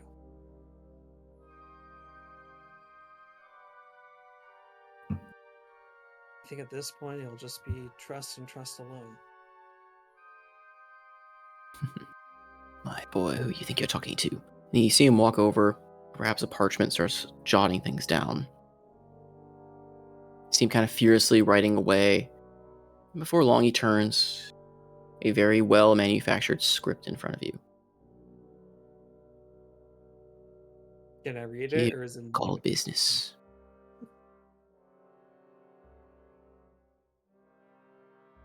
He hands you a script, basically, that is, basically, for all legal jargon, exempting him from any conspiracy against Gallarant in this attempt, and that you would stand by your oath that the city is to remain, like, its own, just, like, kingdom. Mm-hmm. Should any outbreak or such exist. Yeah, he'd sign it. He rolls it up. You see him cast a bit of a spell on it too, as the writing kind of fades away and it looks like a plain parchment again. All right, Mr. I believe the right name is Absinthe then. Mm-hmm. We'll be in touch. Our meeting here is drawing a bit long, and if we're here too long, the other members will get curious. I do not know what you need of me to help absolve this situation. I think at this point, just knowing where the resources are going to chain, and I assume to ultimately overpower Baylor. Just even where the crumb trail is. Details specifically to that are unfortunately really known only to the High Council member himself, the Speaker. We are aware of what is going on to a lesser extent, but only him and his crew or such truly knows. Do you Though- know where he though- goes? However, he reaches over to a book on the shelf and slides it over. Perhaps the best place to look would be in the shop operated by the Jarak Guild themselves. Their profit margins are nothing that compare to their imports of raw material and other goods they bring into the city. There's something going on that doesn't add up. And if my hunch is correct with the recent negotiations we've been having with them, for the random spacings that I've been told to give them, it doesn't add up. I assume he's giving the book to Absinthe. Yes. He will take the book. He will gesture a little bit, get back to his, Andy Sun form. Hold on. Time for the Curse Breakers to do a bit of investigating. Find you out you don't know me. Never had this talk, and your rail idea, quite frankly, was probably the worst of the three. Well, that's an easy way for you to pretend you never knew me. You're learning. You catch on quick. And it gives you kind of a sly smile. Even Paylor needs to make money somehow, and that's my job. Well, it was a pleasure, Mr. Sun, he says once again vocally. Yep. I will table your proposal with the other two, with the introduction of a rail system between the port cities in here. Truly fascinating. I'm sure we can have a discussion later about it. Of course, you'll hear from my servants once I have some time to formulate the ideas and put in the others. And, yes, Japard, would you please escort him out? Door opens and the guard standing up front. All right, looks like your time is up, Mr. Sun. Come with me. Follows the guard. Fortunately, the other members are currently presiding over a case at this time, so they will not have time to meet with you. However, if you'd like to come back, I'm sure, we can try to request another audience. In due time, depending on how this proposal goes. He says verbally. Good. All right, well, I hope you enjoyed your time here. Enjoy your stay in the kingdom capital, and don't cause any trouble that would disgrace Paylor. May you walk in his light as he takes you, outside the main gate, kind of closes it, and basically sends you back off. Sounds good. I guess only one question remaining of that. Where is the shop located?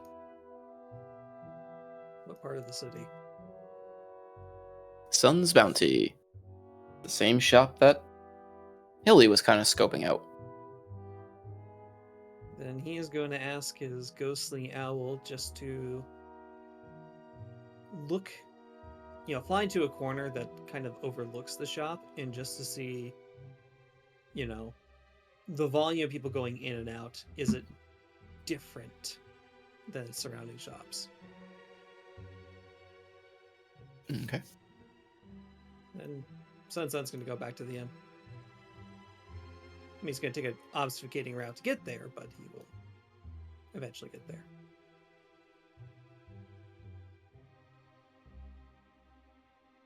All right, as we jump to either at this point, we have Key, Treg, and Trans left. A little bit probably more from Noko.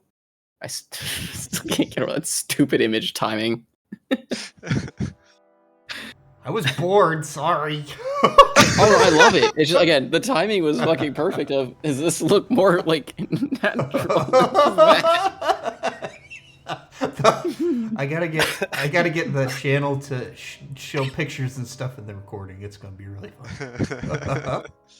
I laughed so hard I went to a coughing fit. Thank you, Trans. Sorry about that. It's fine. Laughter is the best medicine, right? But then, so that leaves Trans, Treg, and Key, if Key wants to, depending on who wants to. Well, are we exploring together, or are we... I would like to prepare. Like, I will probably go with you guys to do whatever you're gonna do. But may I take a moment on the roof to summon Bean and prepare for the rest of the... Okay. So, Seabreeze will... As Adrissa will go outside of the room that she paid for, it's, oh, look at this. There's a stairwell or something that goes up to the roof. And you'll find other members, various patrons sunbathing up on the roof. Ah, okay. So there's other people up here. Darn. It is a oddly popular hobby to sunbathe here. Ah, okay. Is there a private corner of the inn where she can summon... I mean, you can do it in your room. Oh, that's right. I'm not sharing with anybody, am I? Nope. Okay. So she will summon the golden bean. About time. Took you far long enough to bring me back, my familiar. I'm very sorry. Yes, Thamor is still not warming up to you. But we are in a new city now. It is very warm. It should be to your liking. Tingly. Yes, this will do. Oh, okay. He kind of flies over to the window. Yes, I see several majestic spots to stretch out and expose my glory to the wonderful sun. Yes, expose yourself, yes. I mean, well, let's figure out... So, Andros and I, as you may have noticed, have taken on different personas. I don't know that there are very many Tressum in the city. Do you have a preference for a disguise for yourself? Are you suggesting that the glorious bean hide the glorious that is himself? No, Shame on you. No, no, it's... hear me out. Your radiance is so...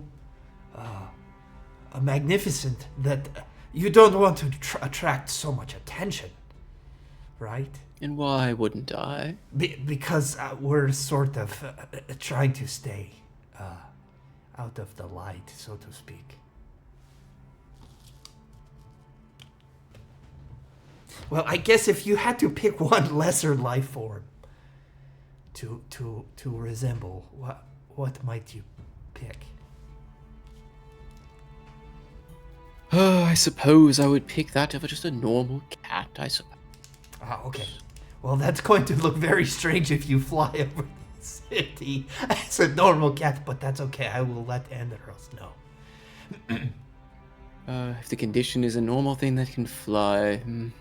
Yes. How limiting. Very. The only things I can think of are birds, and that's food. Ah.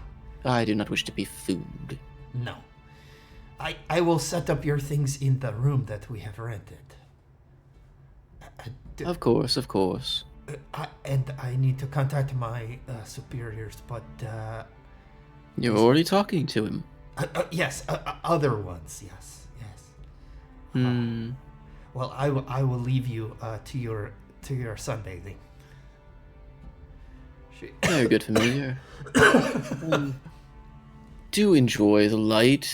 it is rare that we seem to be in a space where everywhere is a good place to stretch, meditate, and give praise to the being. Yes, I shall endeavor to find you some food, some worthy of your palate. Yes, you could ask the big tin head to fetch me some more fish. Yes, that was my plan B. Good. Okay. Else I shall shit in his hammock again. Oh, no, please, if you would be so kind as to not shit in his things, it would be very much better for me. Fine. For you, I will refrain for now. Thank you, I appreciate it. So she would like to contact Echo.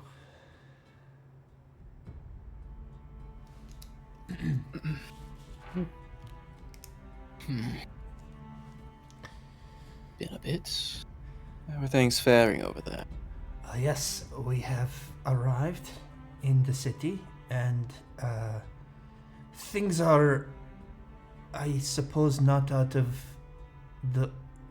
is out of the ordinary that I can see, except for one thing.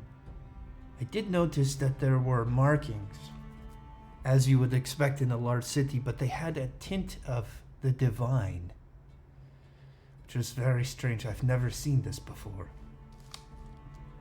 Would you know anything explain about a few things.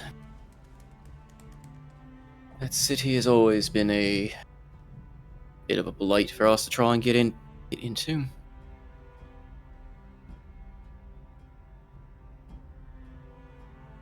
The magic they wield to consecrate everything messes with our ability to employ our own, if you get my drift. Yes. Is there anything I should be aware of like that would strip me of my disguise? Perhaps dispelling magic that you are aware of that I should avoid? I'm afraid I don't know a whole lot. Our agent went dark, and it's always been difficult to get any info from the White Order. Okay, so I don't have any leads in the city yet, but I will report back if I do find any regarding our former agent or I suppose the far side of the tunnel. Is that a thing? Possibly.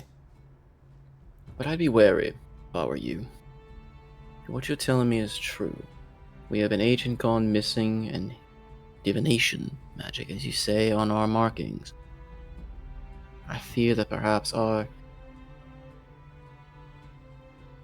identity might be a bit compromised. It's possible they're looking for us. Tread lightly then into any of what would be our territory. May be watched.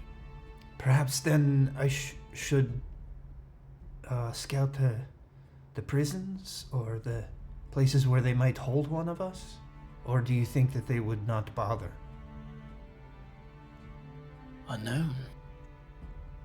I'd be curious if you found out. We never did find out what happened to the agent there. Whether he turned cloak for sure and he is working for him, or if he's a prisoner. Either way, he knows a bit too much. Is there... Hopefully he hasn't divulged anything. Is there a... out of character, is there a standard set of challenge question and answer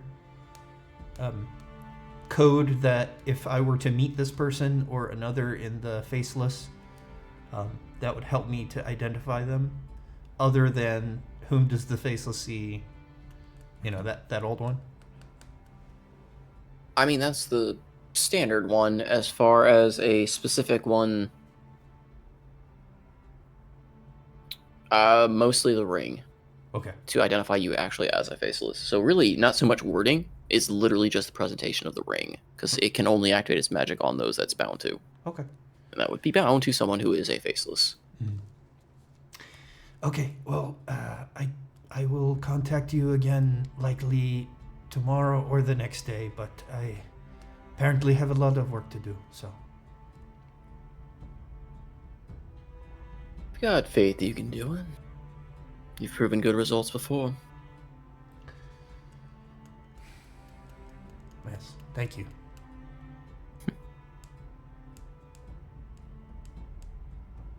So Do be careful. I always There's... Well, it's not just there. There's things going around in the other cities as well, my agents are telling me. what things? Talks of war. And our organization is, for one of the rare moments, still sitting on the fence to see which way to push. Surely we would not ally with a faction here, would we? We said we would ally with any one faction. We go where the winnings are, right? She grimaces, doesn't say anything.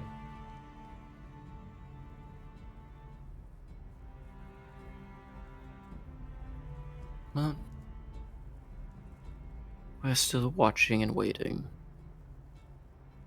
Currently, they just stand teetering back and forth on a bit of a political show at this point.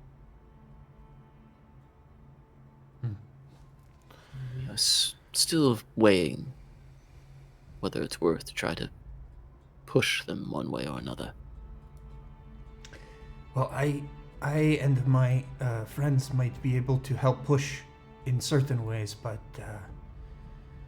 I wager that this area and then others that we have lost contact with our primary agents might also do well with a more charismatic representative, like the one that I took the place of those many months ago.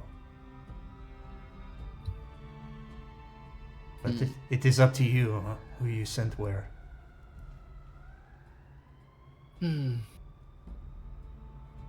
So off record then. Which way would you push it, my little assassin? I am losing my taste for blood.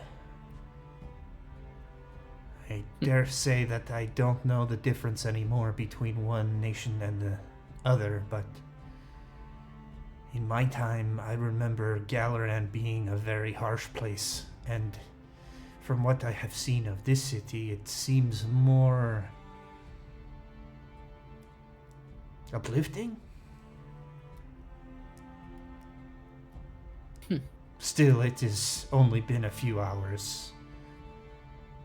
Impressions are quick, but usually very shallow. It's what I've heard. Be wary of the light that can blind you from the darkness that lies within. Or so the saying likes to go for those outside of the light. I will keep your thoughts in mind. Yes, I'm sure the night will reveal much about this city. It always does. Right, well, I've got work to do, and I'm sure you do too. Yes, Let me know if you find anything interesting of our missing agent. I will. Be careful yourself. Always am. Goodbye. Okay. With that, she will rejoin whoever's left at the inn. Okay. I imagine since everyone else had wandered off, it would either be Andros and Freya potentially, if they haven't already left.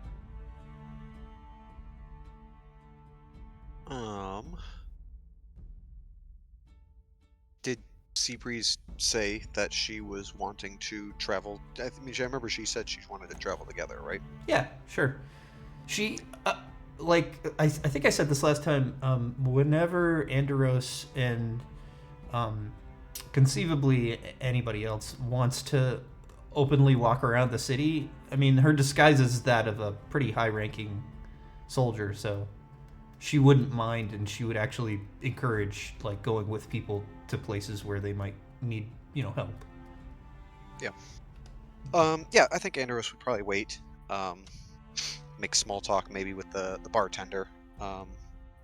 Just trying to, as being a priest from a small town, or pretending to be, just asking, the lay of the land as the bartender knows,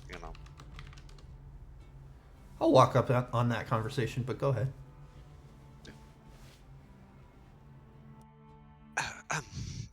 Good sir, how are you doing this fine day? In the Lord's light, of course. Oh, you're talking to the bartender. innkeeper or the bartender at Sunset Inn. It's not yet.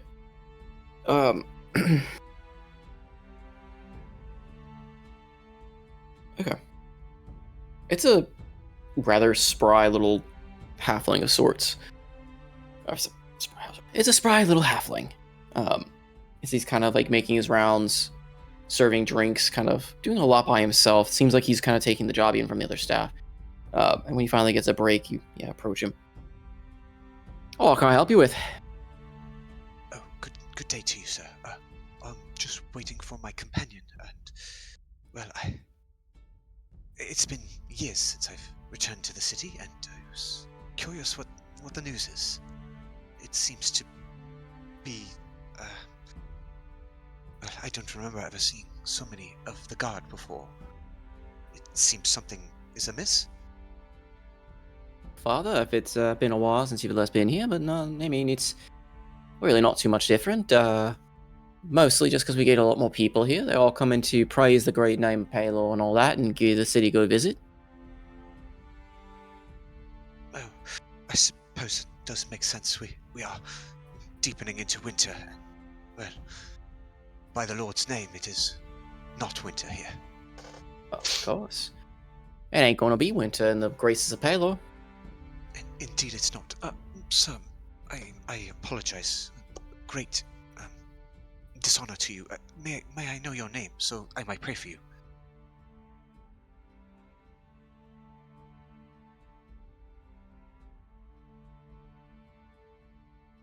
Name's Nate. Nate Goldshoe. Nate Goldshoe, it is very my pleasure and honor to meet you. We are happy to be able to stay here at your inn, so me and my acolyte are more than glad to partake of your hospitality, of course. Well, pleasure's all mine, so long as you got the coin and you don't cause any trouble.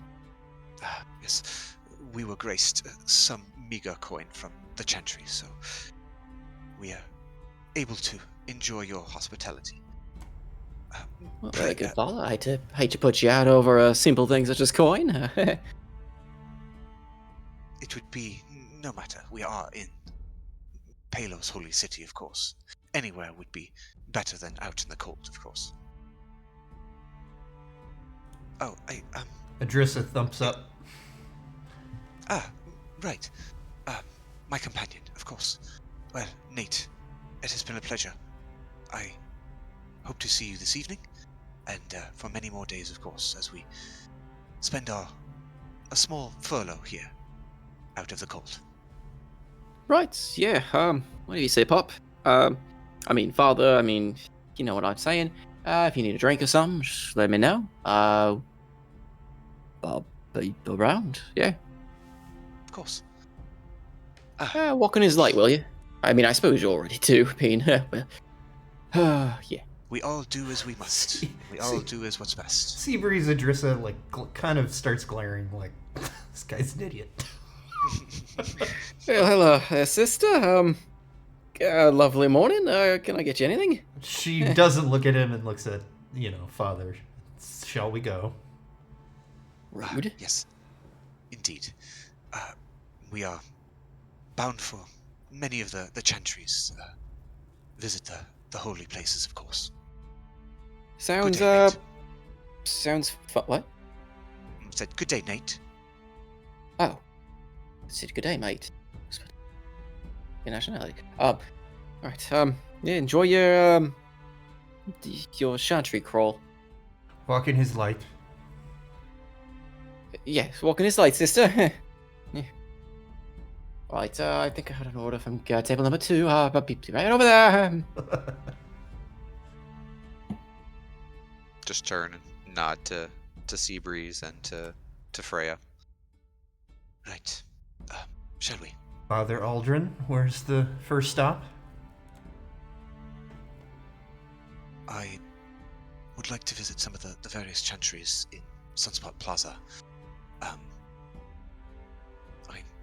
know of someone who may be able to give us some advice, who frequents there from time to time. I would like to learn of her schedule. Very well.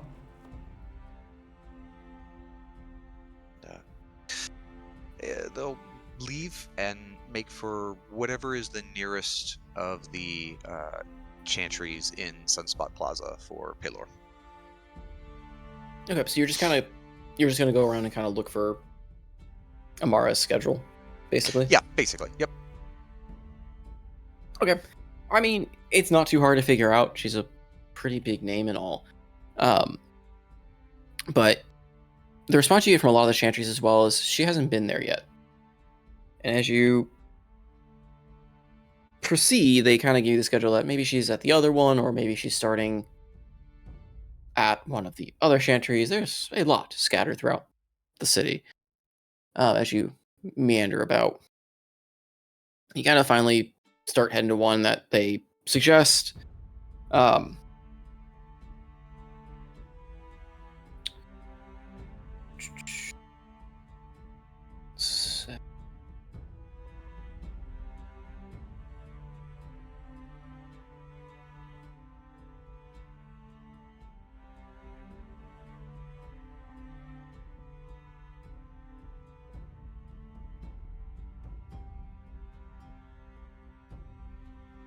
Okay.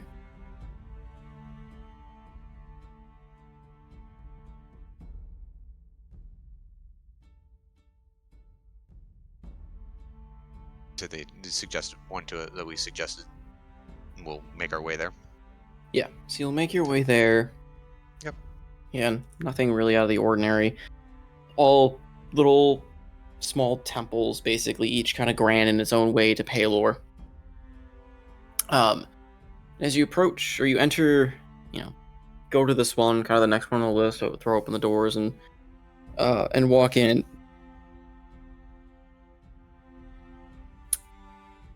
And who's with you? Is Seabreeze and Freya with you, or is Freya doing something else at this time?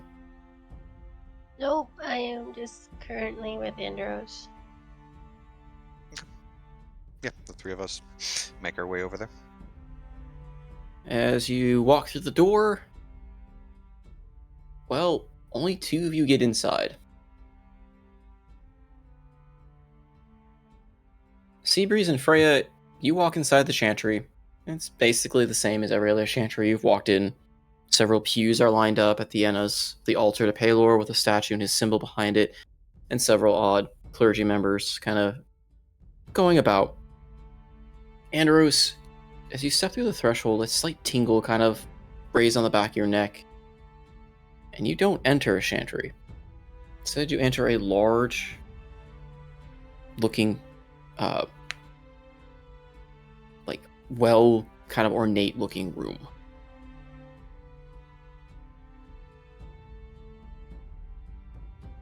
Okay. It's kind of lined with odd bits of furnishings, different designs, stuff like that. At the end is a couch. And sitting on it is a familiar figure. And you recognize your sister. Kind of tilts Dressed in the gowns of a clergyman of Pelor.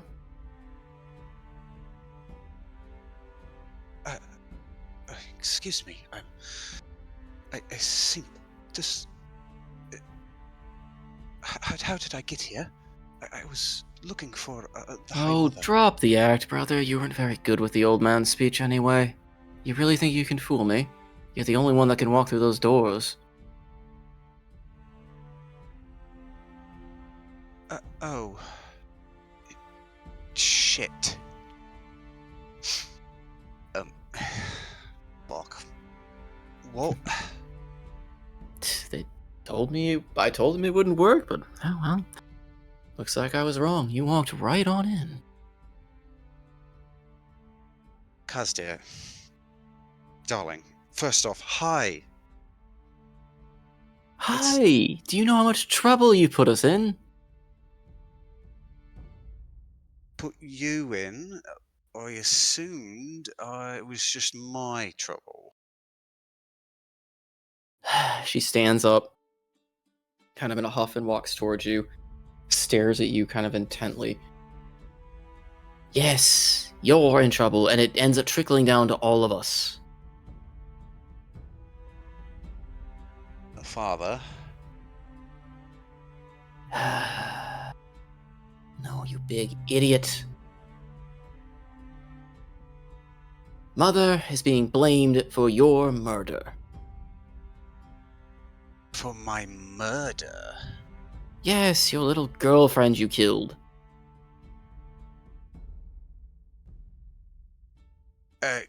Fuck? What? First off, why? Second off, how? Jeez, and here I thought you went off to go see the world and were smarter for it when I learned you were alive. Now you're still just dumb old brother.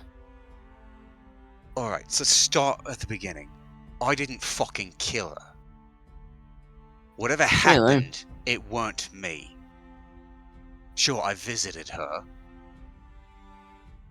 Damn near Yes, you killed visited her. myself with drink afterward. Right there. That's how they found she was dead.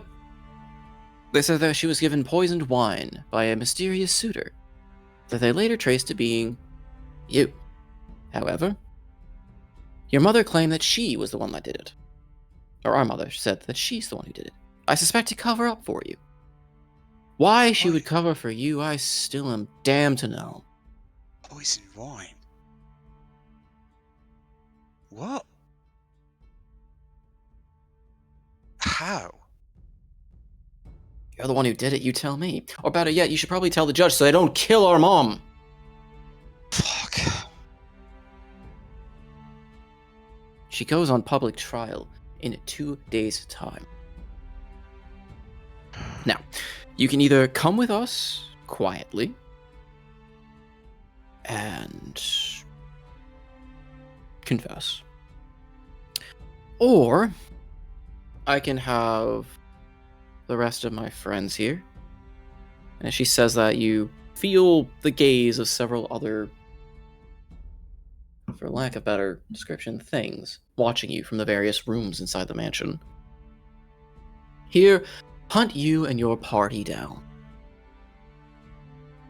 Deandros closes his eyes. His mouth is slightly slack-jawed. Rolls a tongue across his top or his bottom teeth. You sold out. You fucking sold out. Well, I didn't sell out. I'm trying to save our mother. And by all accounts, she's much more holy and pious and better than you are. You who claims to be some kind of hero overseas, after telling nobody that you were alive, by the way, you know how much that hurt? Not even thinking of us. Father be damned, I know, but even say hi? Let me know? Was better. And then to find out that you murdered your former lover? Over what? Because maybe she didn't love you and didn't want to come with you or some Fuck you! shit like that. Shut up! You weren't there. Well, I didn't know the wine was poisoned.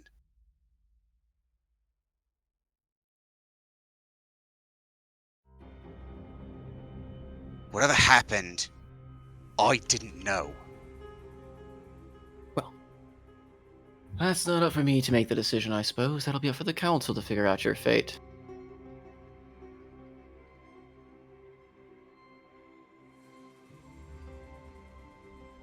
See, this right here?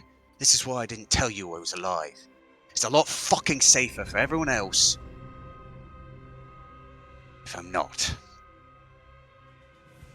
What did you really think, huh? Certainly wouldn't have had this problem. then perhaps it'll be so much easier then if you do confess, and we don't have to worry anymore, because apparently we're all dead to you anyway. Cut it.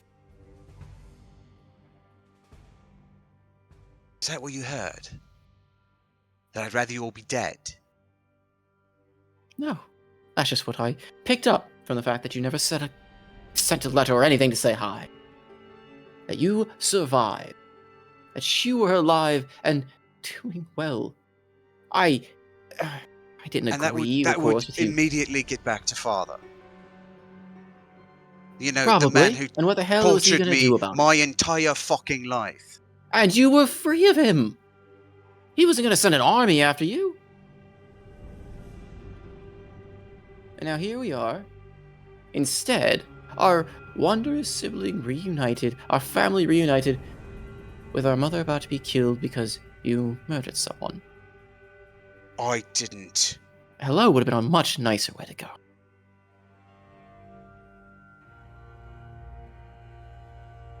Whether you did or didn't do it, it doesn't really matter. If you want to plead your case, that's for the council to decide.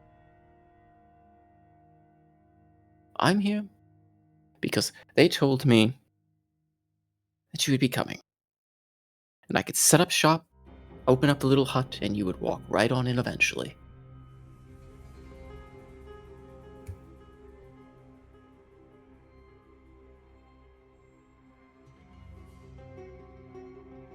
So welcome back home, Antares. He's just chewing his lip, glaring. How many of your friends are there? You really think you can keep what? A heathen like me?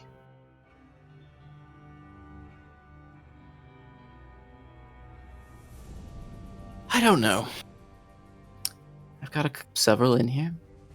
I've got a few toys at my disposal they've given me to try to aid in containing you. You are a wanted fugitive after all. And if by some miracle you manage to escape all of that, my sources tell me that you've got friends in the city, friends elsewhere. It'd be a shame if we had to bring them in for questioning, wouldn't it? You know that most don't survive questioning. Starts shaking his head. Can't believe it. Really? What title are you working toward? One that you seem to have and don't know how to use. I'm trying to be a hero this time and save what's left of our family. Unlike you, who seem to be actively trying to destroy it. And what's father doing, huh? His wife on trial? He probably doesn't give a shit. Hell, he's probably... Oh, he cares. That's why he told me to come find your damned ass. And then what? I come with you, right? I testify. I didn't kill her. That won't matter. You fucking know as well as I do it's going to be a rigged court. Well, that's not for me to decide. But you come with me.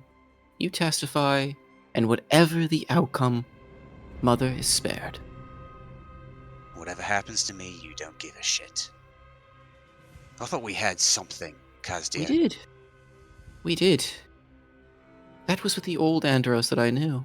Apparently, you're somebody else now, aren't you? Can't even send a letter to say hi that you survived. All this time we thought you died. And what would that have done?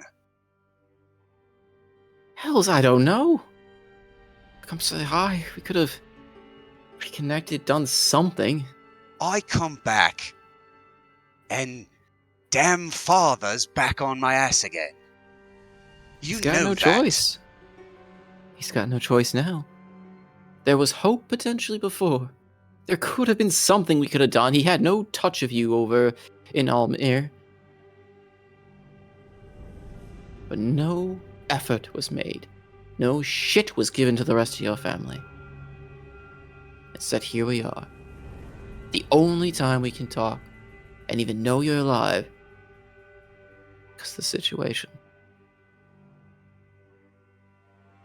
So fuck you for putting me in this place. Fuck you for leaving. Fuck you for making me think you're dead.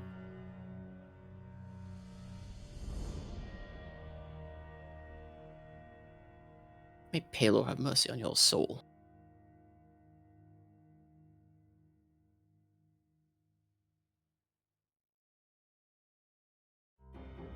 Will it be Andros? Pacing. Can't see it, but his tail is flicking tetchily as he's pacing the floor. Because I can guarantee you, if you get away, you only doom her. Because once they know I failed to catch you, it'd surprise me if they just move the trial up and did away with her sooner.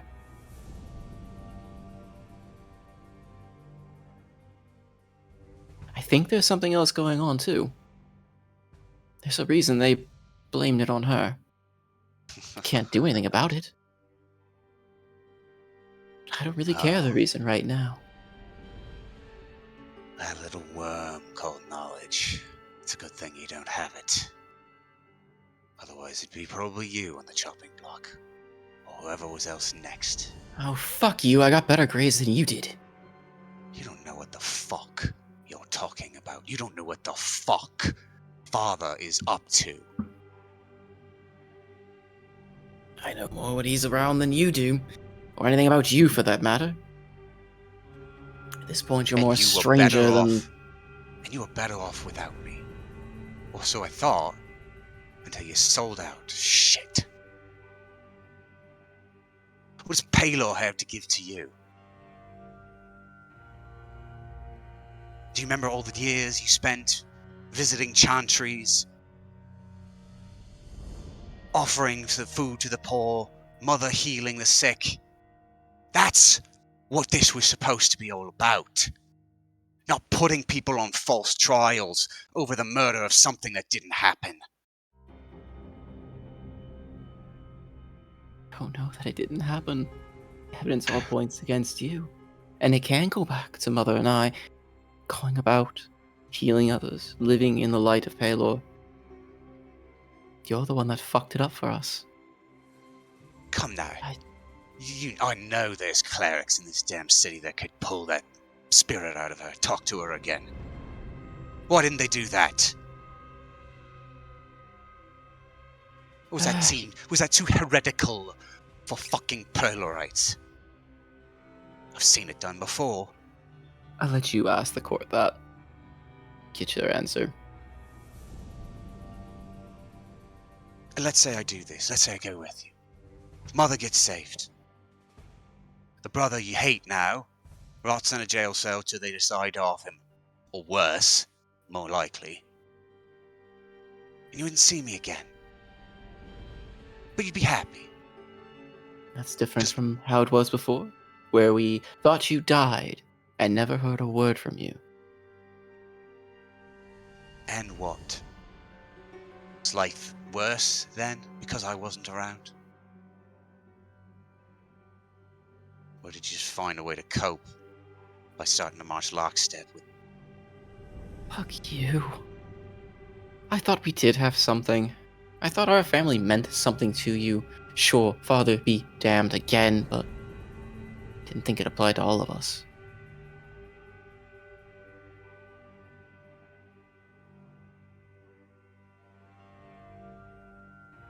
You up, and we thought you died. We coped, we grieved, we wished it wasn't so. Nary a word from you. And now you finally come back after all these years, under these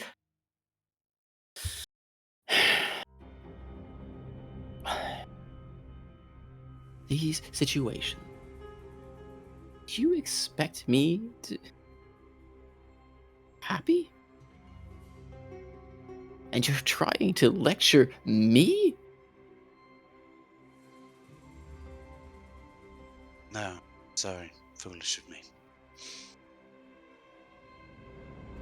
How could I have known that you wouldn't know?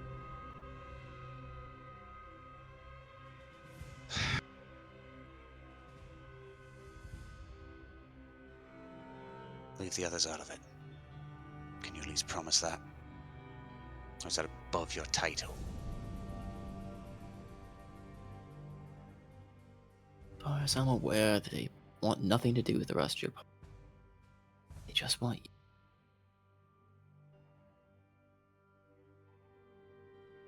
Funny thing. First time in my entire life that fathers wanted me.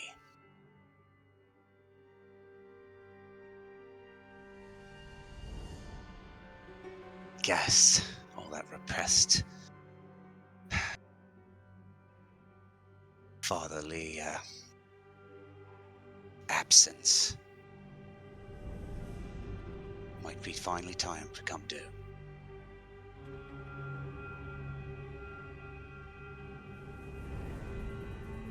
You can put your toys away, tell your friends. They don't have to die today. Because that's all that would have happened. Awfully bold. Not the Empress I remember. Right. Well, she comes over and pulls out a pair of handcuffs and a gag. We do still have to put these on. Can't have you blasting spells the first time you see a member of the council or father way. Indeed. We wouldn't want that now, would we?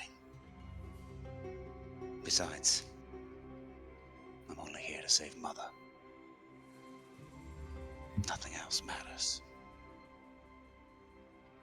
She looks at you kind of sadly. That nothing else. She... What you said. Just repeating your words, dear sister. As he's looking at her there, it's a very angry glare, but there is a tear in one eye. Yeah, she's trying to return that like anger, but you can tell she's very pained by all this too. You could definitely tell she was hoping it would be different. She puts the binds on you, puts the gag on you if you allow it. As she goes to put the gag on, he just leans forward and puts his face next to hers, his head right by her ear, and whispers, If you really want to know what's going on, find me before they kill me. It's the briefest nod before she puts the gag on.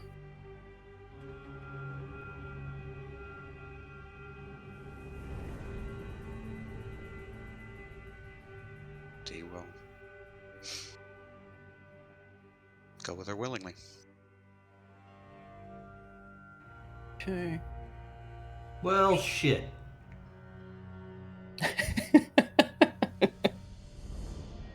Just disappears, huh? From next to Pretty us? much. Oh, shit. Yep. So you two are just kind of alone in a chantry.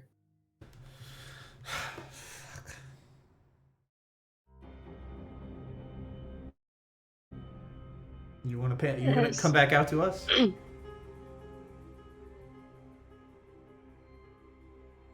You want to come back out, refocus on us two? Yes, because at this point, she's basically going to keep Andros in the hut for a while, and then she's going to have them cast Invisibility and Dimension Door to get him out without any of the Chantry members seeing. Okay. But she's only going to do that once the Chantry's closed. So I'm assuming that we both realize that. Yeah, you both realize you step in, something is very off with Andros just not being there anymore. Right, we get it. Okay. What happened to Father Aldrin?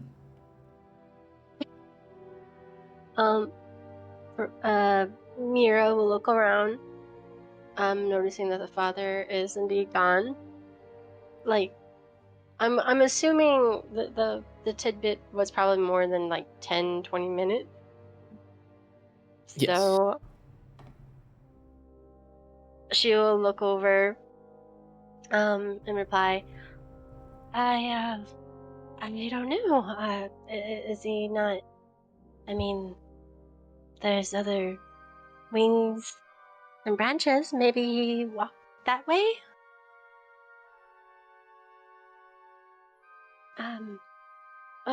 Let's just ask the nearest, clergyman, or priest, acolyte. No. Maybe they spotted him? No. Let us sit. And she walks over to, I'm assuming there's like pews or benches or something. Yes. Yep. Near the door.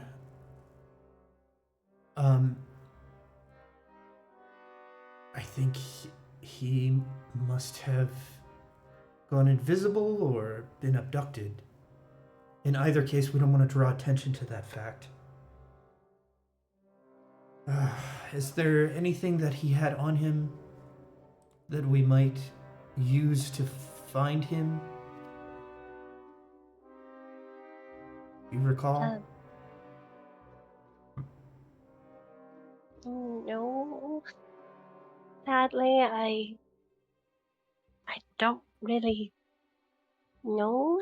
I mean, if we're supposed to be keeping up the disguises, I mean, being on his person, being as the captain, maybe he has a spyglass?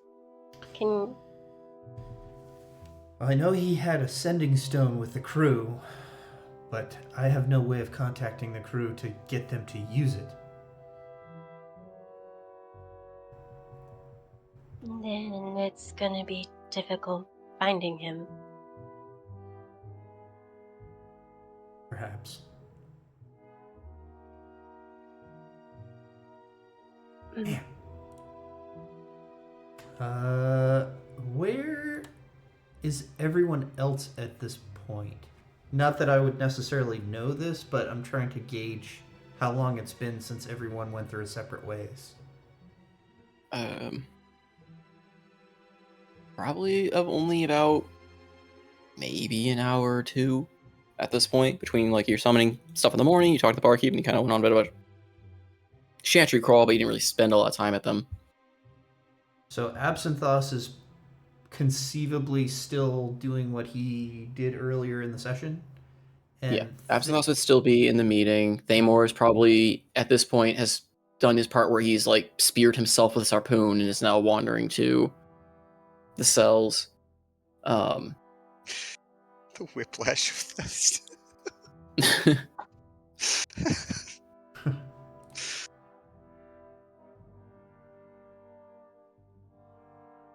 Okay. And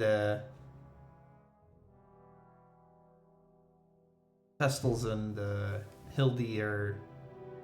Yeah, you might find them because they just had the conversation with the half-elf. They might be outside the, like, I think they were staking out, kind of watching the guild store, basically.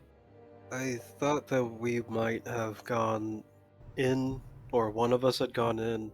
No, I don't Hildy. think so. I think that the plan before things went tits up was to just like scout it out for a while, not unlike what Absinthos is doing, and then reconvene, share what we've learned, and then go from there. But now I suddenly don't care about the spell cores at all. So Well, we could still case the joint, but then Cuckoo! if No one the others- actually knows what happened. I know. Yeah. I know that, but the player doesn't give a shit anymore. Yeah, smart play. The captain's dead. Well, Reina, But- I think the smart but play the- was just to watch it. Yeah, the point is that she Regardless of wasn't the meta. actually going to go in. She was just going to watch Yeah. for a while and then, head back for re-saming time and then inevitably find out that shit has hit the fan. So, so the point is that, yes, we would be outside. Okay. Could Conceivable that we would be run into. Okay. Well, I do want to do one thing. I wish to call upon the bean to come to me. Does it work? This bean. He does after some time. I love how this isn't really my familiar. I'm just like, Yeah. It takes longer than normal. And you kind of wonder why. As the bean, basically the exact same visage of the bean, just without his wings, walks to you. Oh, okay. Excellent. It is tiring to walk, familiar. I apologize. Why can I not fly in all my glory here? Well, you can. I just don't get caught.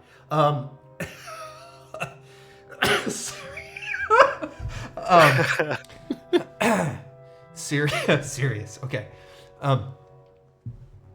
Bean, I have need of you. First of all, out of character. Bean can see invisible objects within a certain distance. Is there any, he would have come to me in the chantry, so did he see the entrance to the hut? I mean, does he see invisible thing? Like, what is his actual one? Yeah, it's not like detect magic, right? It's I can't. Oh, maybe you have it. Did you open it? Pulling up the Tressum page real quick. Blind sight, dark vision, detect invisibility. So no, there is not invisible, like... I don't think that would work in that regard. The portal becomes invisible while the doors close. I don't think he would see... I'm not sure how that would work. Well, it depends on what the magic was. I mean, the magic's Magnificent Mansion. Then I think that the door to Magnificent Mansion is an invisible doorway. Right? It is when the door is closed, but I don't know if that allows... That's interesting. I didn't think about it. Because, like, it says, well, the portal's invisible while the door's closed. So I guess he would see the invisible portal? I guess? I'm not sure how that works. All I care about is that it works. Because I'm being meta clever. But in any case, the original idea that I had wasn't for Bean to, fucking reveal plot to me. It was to have Bean do kind of a stakeout move. Can you stay here? And it seems that one of our friends, Andros, he's calling himself Father Aldrin, has disappeared, and just very recently in this very area. I would very much appreciate it if you can try to either find him or just wait here to see if he reappears.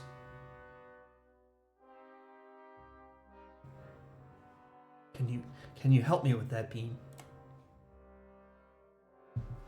I suppose, as long as there's a comfy enough space for me to reside upon here. Did we acquire any victuals on the previous part of our pub crawl? Or don't know. Chantry crawl, or just collecting holy wafers from each chantry. She's basically holy thinking of Bean crackers. the whole time. So she will surrender whatever victuals she accumulates. This is a good start, yes. Oh, I assume that then the staff here is ready to pamper to my needs. Yes, I'm sure they will. Good. And yes, I will wait here and to see if I can spot him. Good. He may or may not look like his seeming self, but obviously either his tiefling form or his fatherly form.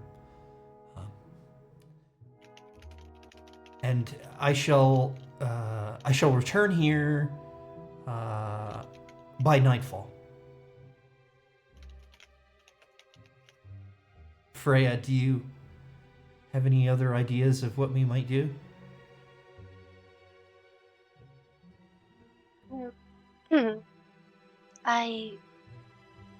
I'm not sure. I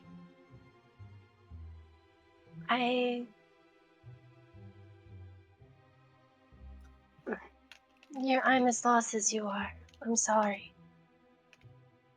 Oh, it is disturbing.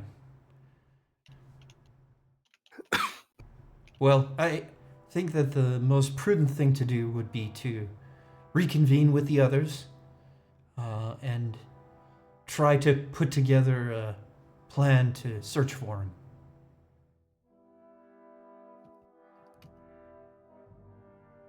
Oh, it's probably the best action we can do. Right. With that, she will pet Bean, who, unless he's already wandered off to get pats from other parishioners. Nope, he's taking up a nice comfy spot on one of the pews and is softly purring as it is in like one of the light, basically the sun's coming through and shining on the pew. Now, Bean, stay attentive. This is important. Yes, my senses are sharply honed, even with my eyes closed. Okay. Damn it. Do you doubt me? No, of course not. Rolls her eyes. Come, Freya. We'll find the others. And with that, proceed back to the Sunset Inn, I suppose.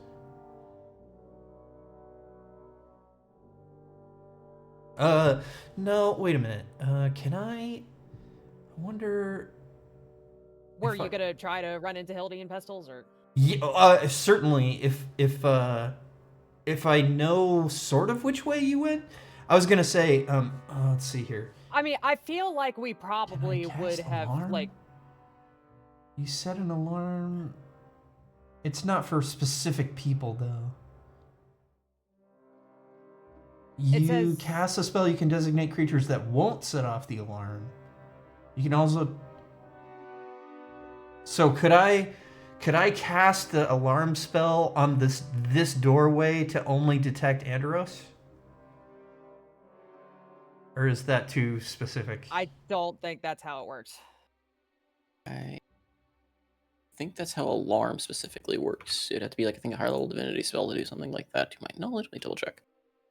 Usually creatures suggest type, not specific individual. Yeah, whenever a tiny or larger creature enters the ward area, when you cast spell, you can designate creatures that won't set the alarm off.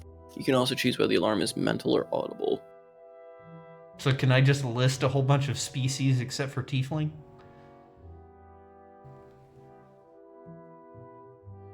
I suppose you could try. Okay. It does say you can designate creatures that won't set the alarm off, so I guess you could... Why does the spells have to be so vague? Yeah, it's a bad... I'm like 2 for 2 with ideas of how to use my shit. And it being like kind of vague.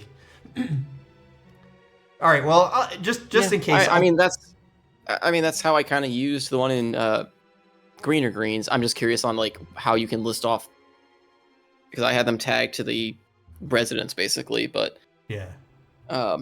Well, no, I would have to have I'm sure there'd have to be some trinket or something that was so enchanted to, be keyed to like a special alarm. But like, I can certainly cast it and say, except for humans, elves, half elves, dwarves, gnomes.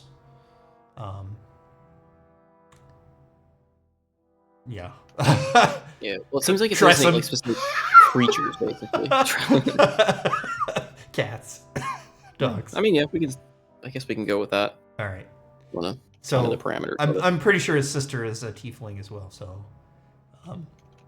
You don't know that's a sister in there, though. I don't know anything about any of that. I'm just saying that out loud like an idiot. So the other part of this is I don't have subtle cast. I'm not a sorcerer, so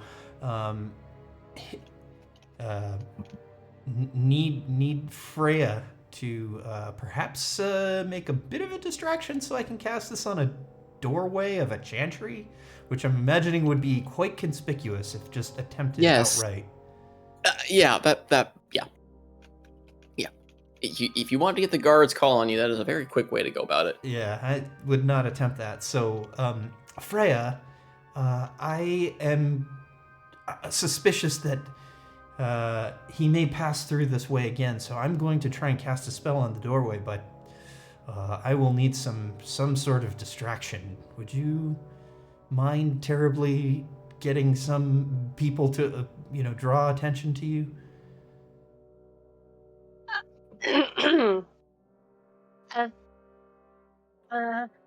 Certainly try.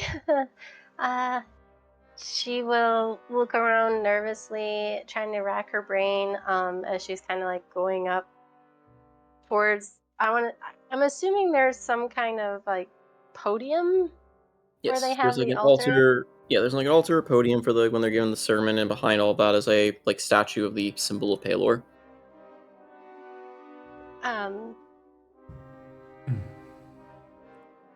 She will look at it, and how many people are in the temple currently?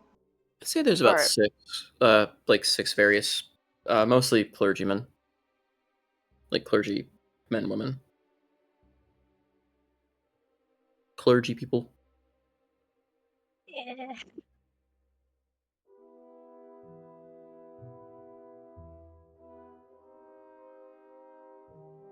She'll just I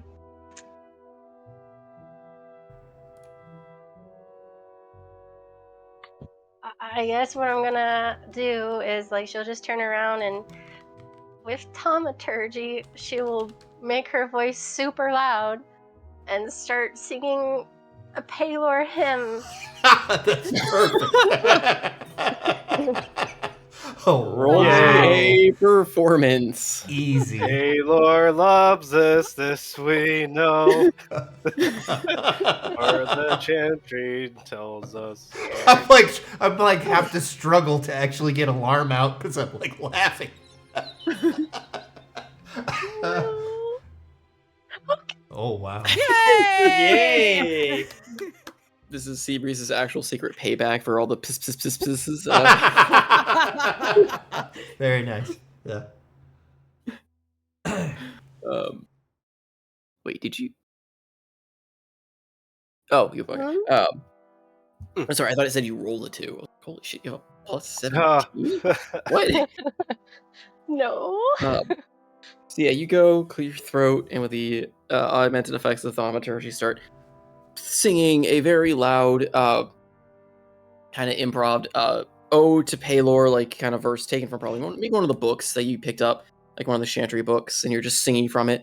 And as your voice picks up, I mean, they can't help but join in. So they turn and they start raising their voice and singing alongside, confused, but not wanting to go against. If someone's singing praise to Palor, it would be in the wrong to not join in, right? Well, at least so that's what they think. But your song, a bit shaky perhaps, is heard, and the other members of the church join in and chime in, and you basically have a mini Disney movie moment to Palor inside the chantry. Okay. That's awesome. Somewhere way off in another land, Thunderhands just weeps softly. My girl. Oh wait, no, it's not Evian though. Damn it. Nope. Nope. Oh well. So 1 minute of this goes by, and I've managed to cast a spell. 1 minute. All right. Yeah, that's Well, the like, casting Belting time out of a alarm. full.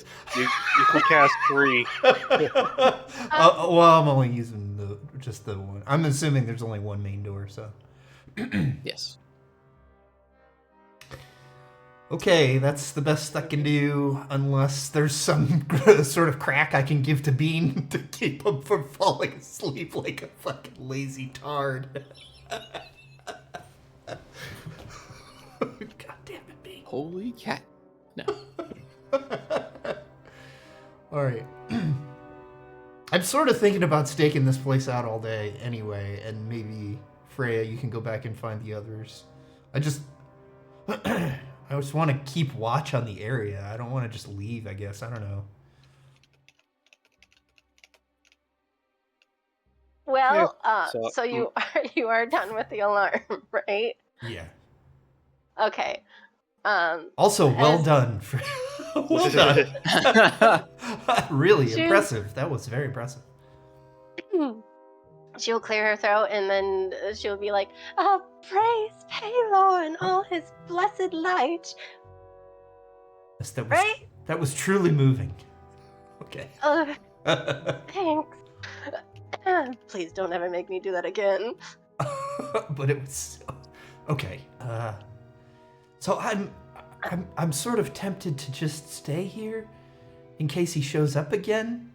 Do you think that's maybe you can gather the others and I don't know. I mean, sure.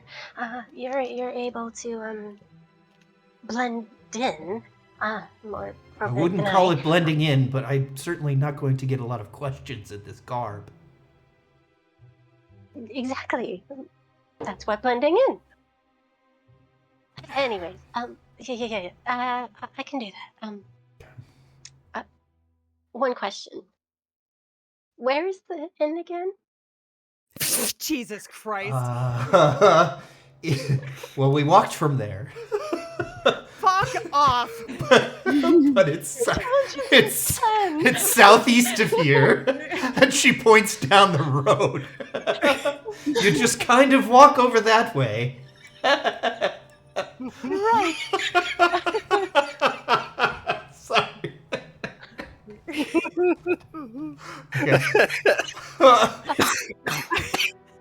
Ow. Blessed be upon you, and she will. Honestly, anybody that you meet on the street, as long as you ask them for the Sunset Inn, I'm sure they will help you find it if you get lost. You're right. I have to. Sorry, I'm just quite flustered after that. I'll just be on my way. And then she starts sidestepping towards the front door and does a quick turn. Bye, everybody. Blessed upon you and blessed upon Palor and all. Bye. And she starts running out the door. They all kind of wave and they're like, "Oh, what a sweet young Pelorite. Who was she anyway? Did anyone get it? Wait, what?" Talks from. I'm not hanging around for this. Go slightly outside the door and take up a post, I suppose. So, yeah, she will do her best to get back to the Sunset Inn, keeping an eye on her the ones that she traveled with. Yep.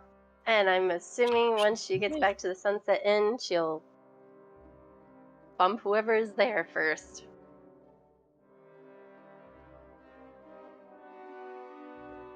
Salty question.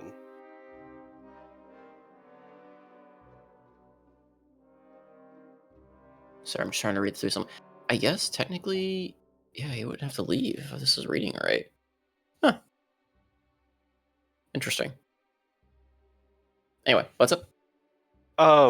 Would we know if the spell cores, if they in general, or if enough of them would leave a trace if they were moved along a path? Like if they had a trail to track them by, if they're transported the same way over and over again. What do you mean by that? Like physical, like. Thinking like magical metal detector type. If you're looking for it, detect magic wise. Not really, and that would assume that these cores are active or not. Okay. Well, there goes that. The idea. stones brought to this place, you have no idea if they are active or just empty or just rock. Okay. But Yeah, I don't think they would leave like a trail, essentially. what kind of roles would you like us to do for? We don't know what's going on. Reina. So, would we use our time to do like we said in DMs and watch the place? Like one Yeah, of I us. mean, as inconspicuously as possible, but just trying to get a feel for like how busy is the place? What kind of people go in there? Is there inventory, moving in and out of there, at a rapid pace, that kind of stuff. I mean, from what you can tell, it seems, at least from just casual observation and stuff, to be a kind of general store. It gets a decent flow of people going in and out. Products are lined up on the windows, and they seem to be selling various odds and ends. You don't really catch any shipments coming in during this period. I don't know if Absinthos is going in or not, because I know Absinthos was making his way to the shop as well. Well, his gassy owl is watching, right? Yeah. His gassy owl was watching, but I think he said he was making his way there too. I was making my way back to the end. I was just going to let the... Oh, you're heading straight to the end. Okay, I thought you said you were making your way to the... I was making a roundabout way to the end. But eventually. I mean, I don't think that we would hang out there for very long. I mean, because I don't think that we would want to draw attention to ourselves by just, camping out and, staring at this place. So I think that we would just, stay long enough to get like a general feel for it, and then, probably have the conversation like, okay, maybe we should go back and regroup and, come up with a plan and head back to the inn. I think though before we did that, Billy, in a fit of frustration, he hit fist on knee. He's probably sitting, looking like a kid, and then he has an idea, and he scribbles on his journal page, across which was many different, doodles and whatnot, and shows a Hildy.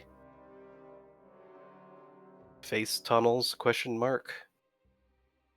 And then points at the street all around, and then slowly trails them back to the guild building.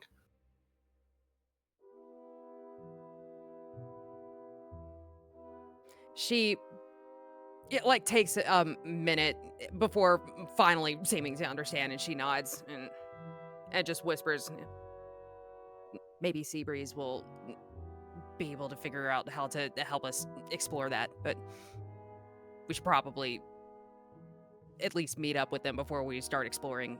Don't want to get lost in tunnels. Yeah, he nods, gets up, dusts himself off, and out of the corner of your eye, he uncorks the dehydrated potion and is about to dip his finger in it. Please don't eat all of it. I want to look at it later.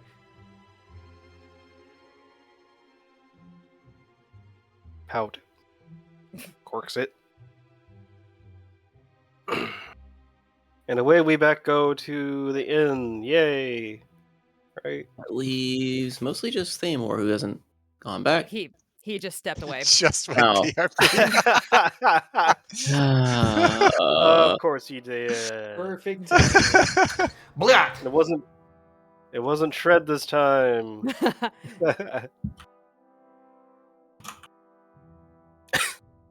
Well, shit, guys. Yeah. Can we at least get to a point where everyone finds out that Andros is gone? I'm dying here.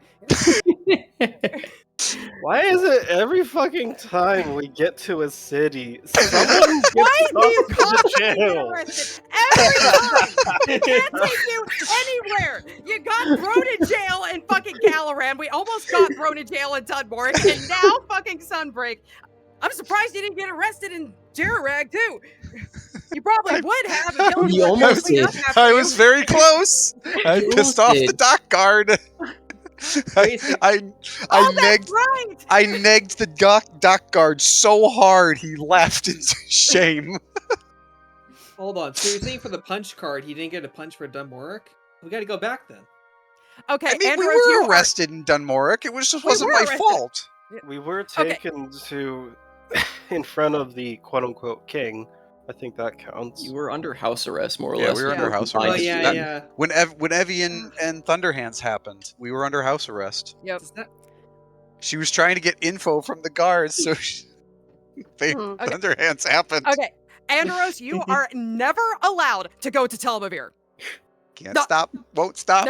Nope. Can't stop, won't stop. None of you can stop me. I I'm wondering. I have subtle spell and teleportation. None of you So- can stop me. I'm You wondering inadvertently if, run into the gallivanting king and insult him without realizing it, and get pounced Dude, on by every Andros guard in and the the city. Gallivanting Andros and the Gallivanting King would have adventures. We would Oh, have absolutely. so much fun. you could probably muster the entire Telmaviran navy for Oh, adventure. the moment I don't know if he's a strong spellcaster, but the moment he found out Andros could teleport him places, oh, the shenanigans we would get up to. See, I imagine that, right? Like, Marani is off exploring the world on her spirit journey or whatever, and decides to just scry on Andros for old time's sake, and she's just like, fucking again? And At then least she this calls time he up won't her old be buddies again moping and too says, much in "Hey, prison." remember a year ago? We have to go do that again." I don't Wait, think what? Spooky Rat's I gonna can- cut it. I can Here, cast something. I can let Marani know. oh no! I wonder if Oh, is this how Marani comes back? I wonder if Andros this is in is jail enough. again. We need Spooky Rat. I wonder if this is enough for Galaran to threaten war. You're trying to kill one of our. Marani's just like, heroes? God damn it, I haven't achieved enlightenment yet. I was this close. I was at 99.9%, and then you booted Just me had out of 3 out of more combat. loyalty missions to do. You 3 interrupted. I was still buffering it. I was this close to not losing the counselor in Mass Effect 2. And then that last mission that nobody told me of that hidden timer for the mission is like, why did the crew get turned into mush? What? What is Also, that? spoilers happen? key. Sorry. You're too slow, damn you. It's okay. I was a completionist. I don't remember. Sacrificed your crew is what you were. You Yeah, wait to do that IFF mission until everything else is done. But then you don't get to talk to Legion. That fucking sucks. Yeah, you True. can't bring Legion along for anything. Yeah, you got like That's- what? 3 That's what missions? That's what YouTube's that- for. Are we waiting on Well, Nova, and that's or what's also the- what the early recruitment mod is for. That too. Or just the get rid of that, and get rid of that timer. I don't know if they made a mod for that. I Gamers? doubt it, but so can we get back to the end, please? I know that Noko is gone, but I am dying here. Yeah, I imagine Noko wouldn't come back till late anyway, because I imagine he's still gonna fight the fish. So Noko yeah, he doesn't can fight care the that fish Blue while the Man rest is of us gone. Continue the plot. Let's go. We've got a hook that we need to explore here. Favor would not Glowing care silver that hook. this is His hook. disguise. Man, fuck you, Zerg. Alright, Ouch, it hurt. going silent. I'm not here anymore. All right. So the rest of you reconvene at the inn as it kind of falls towards, end of getting close to the evening and midday, like between midday evening, twilight hours of sorts. As you, I imagine, all come back to the inn with your own stories to tell.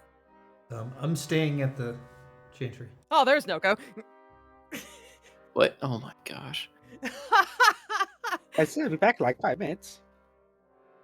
Well, yeah, but as soon as you left, we were like, okay, we're gonna move on now, and then you were gone. Wait. Oh, Seabreeze is not coming back.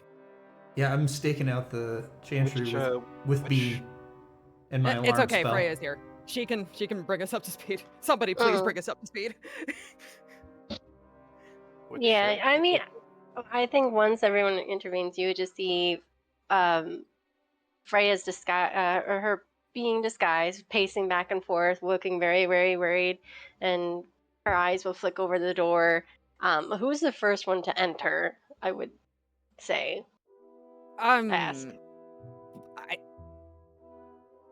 I mean, would Absent Thoughts get back before Hildy and Pestles would, or?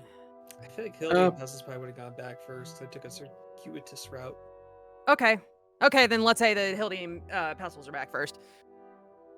Alright, so seeing you two arrive, Frey immediately dashes over, but then stops herself and be like, "Oh, Taylor, blessed light upon you, or whatever. Please, upstairs. We need to go upstairs now." And she's whispering this. Why, sister, I would think that you could at least buy me a drink first. You're so funny. But there is some news upstairs that draws all of our attention. Paylor gave me a message, and I must pray tell to you in secret and to you alone. Okay, calm down. Let's go. Yeah, Pestles looks around, is like cutting his hand across his neck. And is like, yeah, let's go. Grabs Freya by the hand and leads her upstairs, like, just muttering under her breath, "We have got to have a talk about subtlety." I'm sorry. I assume like the first door would be, since Freya got hers, she will just go into hers and quickly ushers them two in, and then looks both ways, making sure no one is following them before closing the door behind her. And then she turns. I lost the captain. Pestles puts up hand, finger over mouth, and he looks around. He pulls out. He produces rope. He produces rope from the seaming and then casts rope trick, because this sounds like it needs to be a private affair. Okay, good call. Don't ask, just go. Okay. She'll grab the rope and do her best to climb up. Hildy doing her best to push her up. How tall is the seat? It's not that much. Okay. I have very bad strength. You could have a length of rope that is 2 feet long. It just says up to 60 feet. This is what we did in Greener Green. So you had the room like 2 feet off the ground. This spell has so much mileage. So, assuming that we eventually clumsily get up this goddamn rope. What do you mean you lost the captain? Well, you see, we were just walking into one of the temples, and he said he was looking for someone. And next thing you know, me and Seabreeze weren't paying attention. 20 minutes went by, and he was nowhere in sight in the temple. Wait, what? You mean he just vanished into thin air? Oh, that doesn't sound... Maybe? Or someone picked him off and we didn't notice. But Seabreeze stayed behind, and then she summoned Bean, and Bean may be helping out inside the temple. Yeah. I really don't know where he went. And fuck. Hildy, you want wait for others to bring up, or it's hard to Pestles to say anything outside these places? No, you stay here. I'll go back downstairs and wait for Absent Thoughts and Thamor. God damn. So okay, Seabreeze is still scouting the place until in case he comes back then. That was the idea. Okay. I'm sorry. Don't be sorry. If it's something, if he really did just magically vanish, I don't think that it was anything that you could have prevented. Just wait here. I'll go try to find the others. And then she'll shimmy down the rope. Would Absent Thoughts have made it back by this point? I think it would have made it back at this point. Bye. So, probably, like, see him walk Please through make the that noise, Cannon. Pork. Sunny McSunsun, go. It's going down the street. His guards are looking at him like, we gotta get this guy. He's fucking on this rocker. So sees Absinthoth walk in and like, silently but like very, intently just gesturing him to come over. Comes over, he's got one eyebrow up like, Upstairs. Cellar now. again? Oh, not the cellar again. No, not with this cellar. This time it's an upstairs cellar. Also known as an attic? Question mark.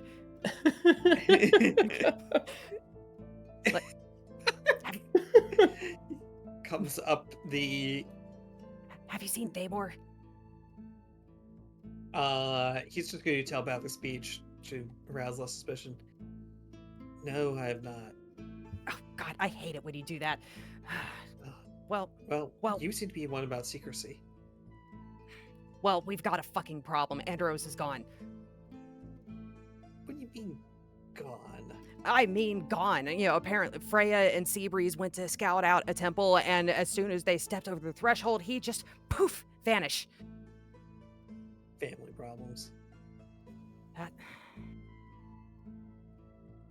He walks into a place where he knows that he may run into his family, who he has a very strained relationship with, and then he just fucking vanishes. That is too crazy to be a coincidence, and it cannot be good. No, I do remember him having... Strained would be a nice definition. Which means they were waiting for him, which means they might know. Hopefully they just know he's here. I don't know what they want with him, but whatever it is, like if they just took him and made him disappear without a trace, then it can't be good.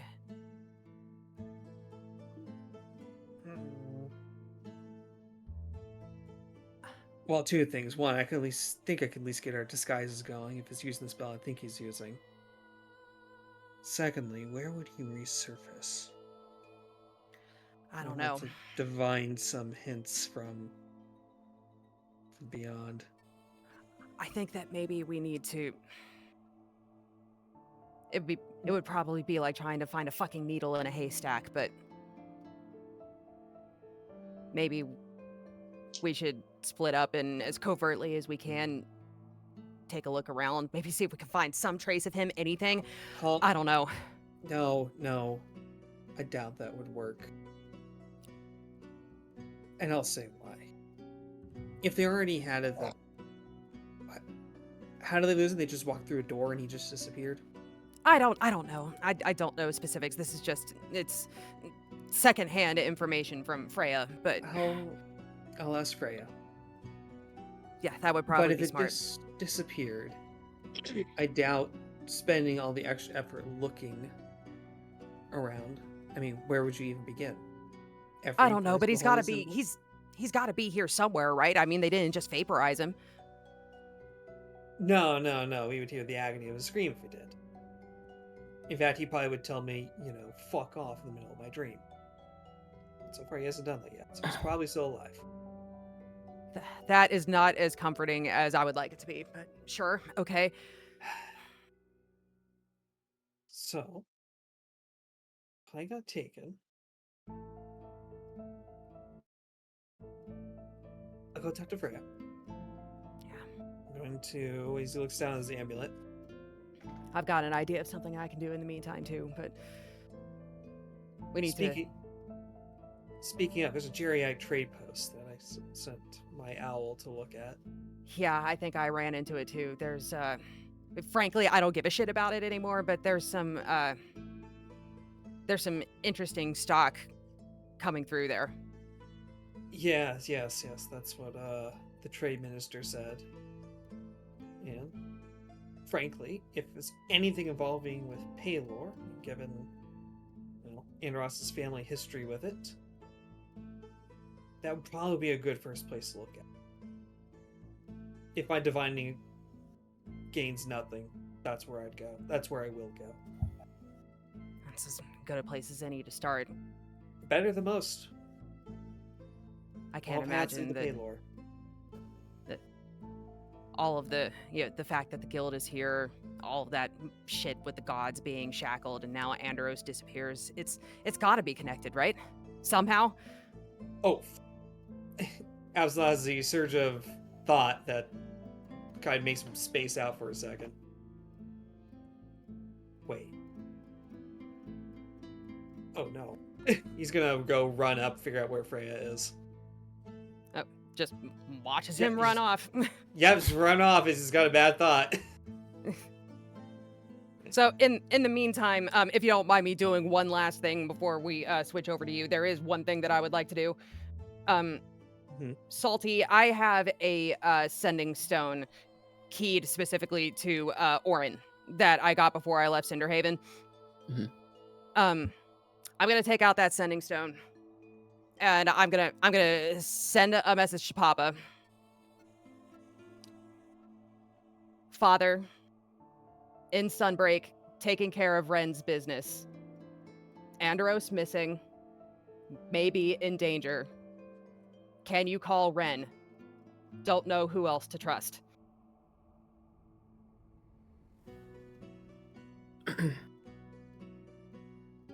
Bit of a delay, then you get a response of, "We'll try. Be safe."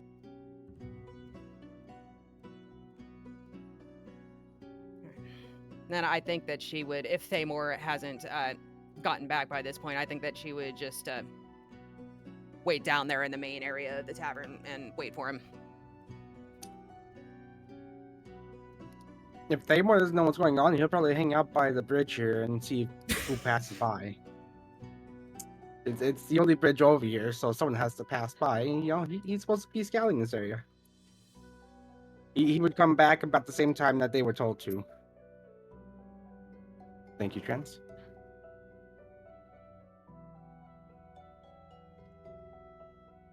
But also, yes, I am commanding the fish. Truly a Thamor moment. Yeah, right? How much left? How much longer will we have on our seeming at this point? It's an 8-hour spell. Yeah. Oh yeah, when he's gone, we're fucked. Yeah, I mean, y'all cast are it in the morning. I mean, Absent Thoughts could void cast it. I mean, couldn't he? It's Is a that wizard something- spell. It's okay. Okay. Well, Here's what we'll do. When all you guys lose your seeming, I'm fine. So I'll just pretend to arrest everyone and throw you in the same jail with him. well, and I've got my hat of disguise too. So Honestly, not a terrible plan. Yes, it is. This is a terrible plan. Shut up. I mean, no, never mind. I'm not going to go there. Well, Applesauce would probably be a good way to cut back to Applesauce running up to see where Freya is. You just see a rope dangling from the ceiling. Because you ran off before I could tell you what they were doing. Yeah. He's gonna see a rope. He's gonna come back down. Where the hell did they go? Oh, you're asking Hildy? Yeah. Are yeah. you still telepathically linked with her? Yes, telepathically. I think so. Oh, they're in the ceiling. Just if you see a rope, climb it. That's what that was. Don't Yes. hang yourself with it, damn it. Just, I seriously ask that if you two can at least stake out that Jerry place a bit more, that will be our path to him. I'd like to talk to Seabreeze about that, but yeah. I'm fortunately confident on it.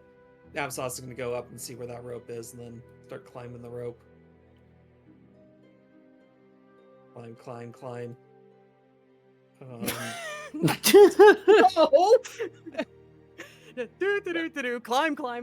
Bork. You're learning too much from my homunculus, dude. Climb. Climb rope. Do. Must go to inn. this is a 4-year long plan that I'm really homunculus all along. Extort. Rails. So I assume upon climbing up the rope, the Absinthe will see Freya. Yep, she is just. I'm guessing I don't know how rope trick is. Is it like we're in a floating space, or is it an actual room? Pocket dimension, yeah. Okay, we're floating. She's just floating circles. Very stressed out. I don't know what to do. I don't know what's going on. What am I? That's just what I'm supposed to do. I mean, I lost the man. How do you lose a blue? What was he? Oh, hold on. Teeth wing. Nothing at a time. He wasn't blue at the time, but okay. So, I think I heard something about Andoros going, like, disappearing. Freya will stop and seeing Absal's guy. Oh, I'm I seem to have lost kept. It's not your fault. I just need to know what you perceived. Well, we walked into one of the temples, and I wasn't really paying attention because we were just looking about, and next thing you know, 10 to 20 minutes went by, and that's when I really started to notice he was gone. I do feel at fault because I wasn't aware of my surroundings, but it's not your fault. How could you have known? And be honest, how could any of us known that he's set up for a trap by a family member? Most likely. You know, his relationship with his family has not been the greatest. It's being on a boat all the time. I really don't know, actually. I mean, all I know is that his father was on part of the White Leaf Order, and his mom was the spokesperson of Palor. That's all I know. I guess there's a little bit more going on there. But it doesn't matter. If there's anything that causes him to flee long enough, then usually it's not for a good reason. Perhaps, he did an action that his family didn't approve of, and that's why he left. Or perhaps he was set up for something that he's not at fault and couldn't change it and left. Is this something that had to do with that man on the ship, the Dietrich? Maybe is he the one who's responsible of this? No, that's an ex-lover thing. That's different.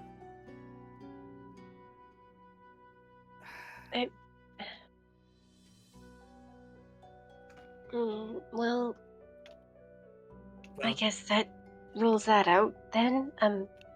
Well, if it is a family member, go ahead. He's probably alive. So at least you don't have to worry about that. At least that's the good news. The bad news is I'm worried he's going to be used as a vessel for Palor. He already has 2 gods in his head. Gods. He does the stupid finger air quote thing, mocking the idea. Gods.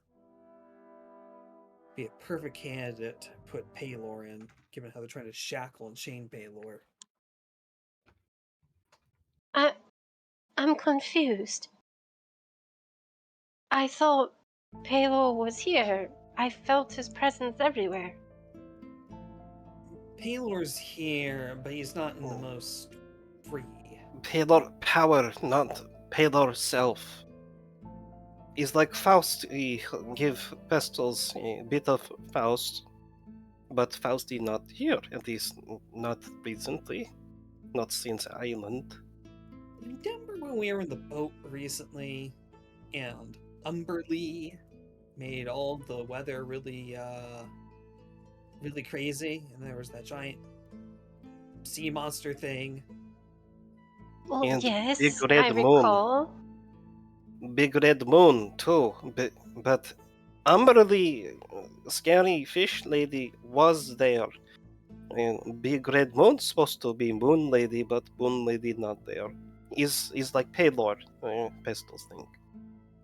I think Paylor is a bit more tangible than we give it credit for.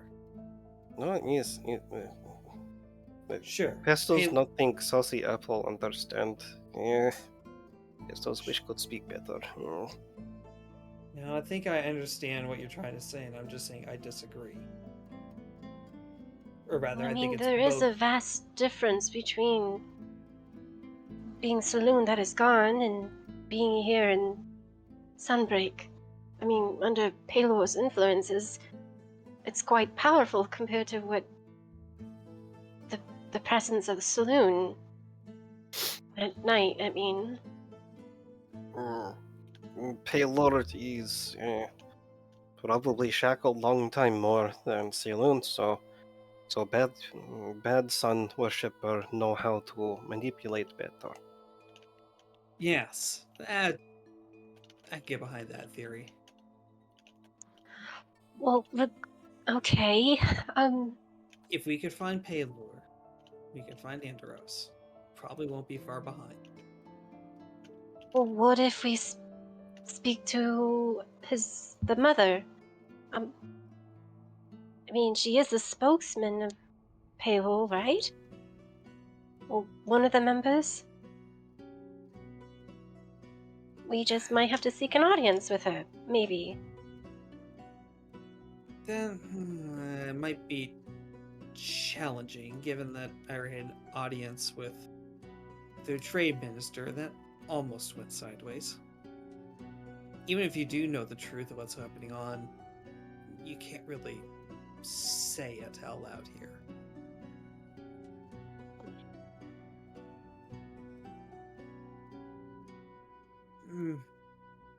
Maybe I could contact her in her dreams. I don't understand by that. Then what do we do? I mean, all we know is the father and the mother. Has he told you anything else? I mean, you've been there longer than I have. Trey, I forgot. Has Andros ever talked about the sister or no? Nope. And technically, you're the only one to know about his mother. He told everybody about his father, but that was about it. Well, and most of you guys met the brother. Well, half the group Brother. met Yeah. Hadrian in Galaran. Hildy no. knows about his mom. But Hildy Hildy's does. not there. Sorry if I overread that. My bad. No, you're good. Okay. We know that the dad doesn't like him. The dad's a prick and a shill. Yep. Brother is kind of a shill. Useful idiot. And the sister was supposed to be the cool sibling. She is decidedly not the cool sibling. She was supposed to be the healer's sidekick, damn it. Well, Oops. She was cool. Till, She wasn't. Till I died! Well, regardless, there is a Jerry trade shop that I guess Hildy and Pestles, I think I heard you also were overlooking with Hildy. Pestles is barely mute child. Pestles is gifted aid to Pestles forget name. Pestles think has cold is what the humans call. Yes. Not feel great. Sorry to hear that. Anyways, that will be our ticket. I will see if I can contact his mother. But given that the mother and father aren't really on the same page, I'm not sure how much I could scry out of that. For all I know, she's completely out of the loop. What about Thamo? Have you heard anything from him? Oh no, they take Thamor too. No, we would know if someone took Thamor. There would be violence. Well, possibly, but I think he's a wise man. He wouldn't make that much of a commotion. Is one problem. It's a city of light. Thamor would not use shadow in city of light. Can't use very well.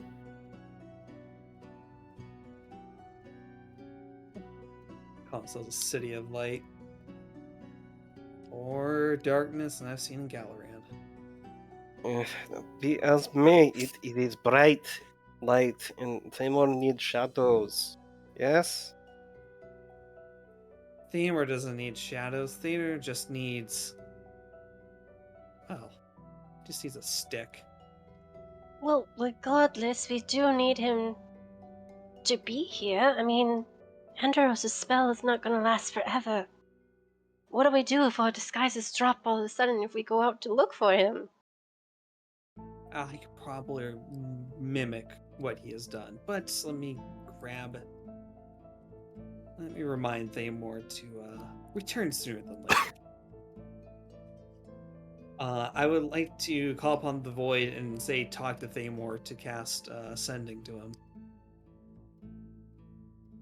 What a refreshingly direct. Thamor, you're getting a message in your head, but it Ring, ring. kind of Ring, as you're commanding the fish that are kind of circling beneath you but resisting your pull, it seems like one is trying to talk to you, though it's decidedly in Andros's or in Absinthos's voice. Oof. If you could kindly come back. Andros is missing. We need a new Can I plan. reply, or is it just a one-way message? Sending, so no. No, you can reply. I think Sending reply allows is a reply. Yeah. Oh, sending. Yeah, Oh, it's message that Message Wait. doesn't. Oh, No, okay. wait. I thought you said use message. message does. It's What the Message hell has happened? Message has a 100-foot range and Yeah. is shorter. Sending, they both allow a reply. You can reply to this message.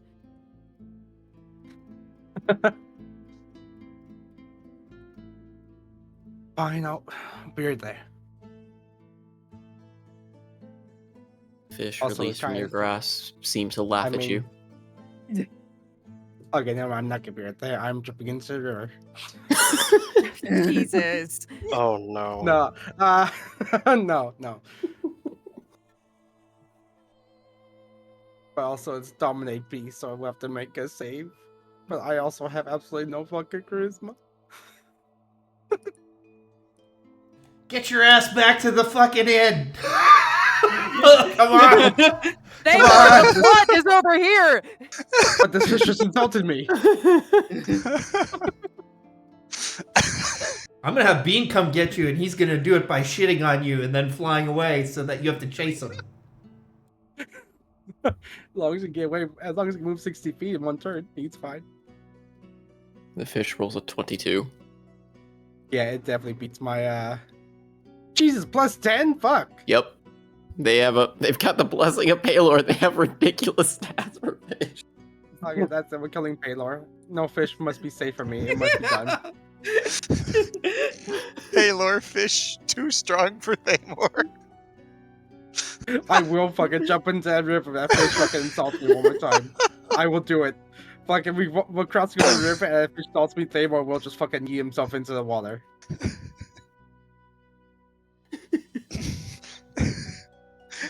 I have learned how to properly motivate Thamor into plot.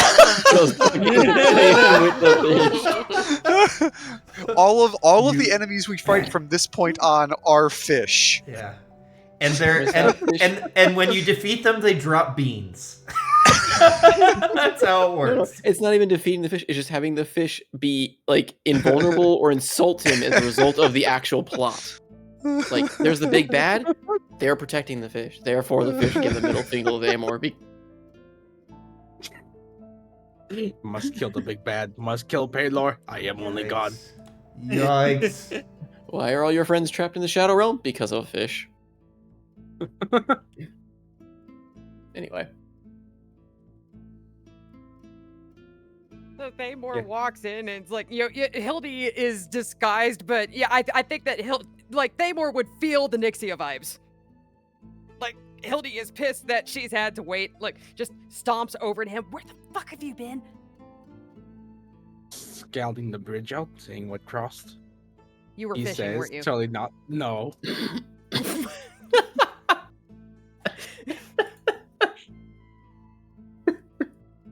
No, I wasn't. I'm gonna roll deception. Yeah, okay. Just to see how badly just how bad he's sweating. Oh, look He's at that. sweating profusely. Oh boy.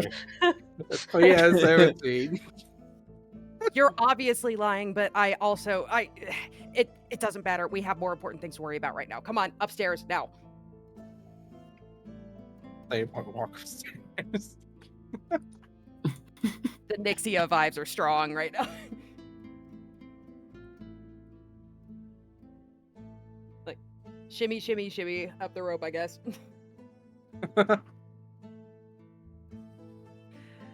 Oh, thank God he's here. Oh, I thought that would have happened to you. No, he's fine. He got distracted by the river. Take from that what you will.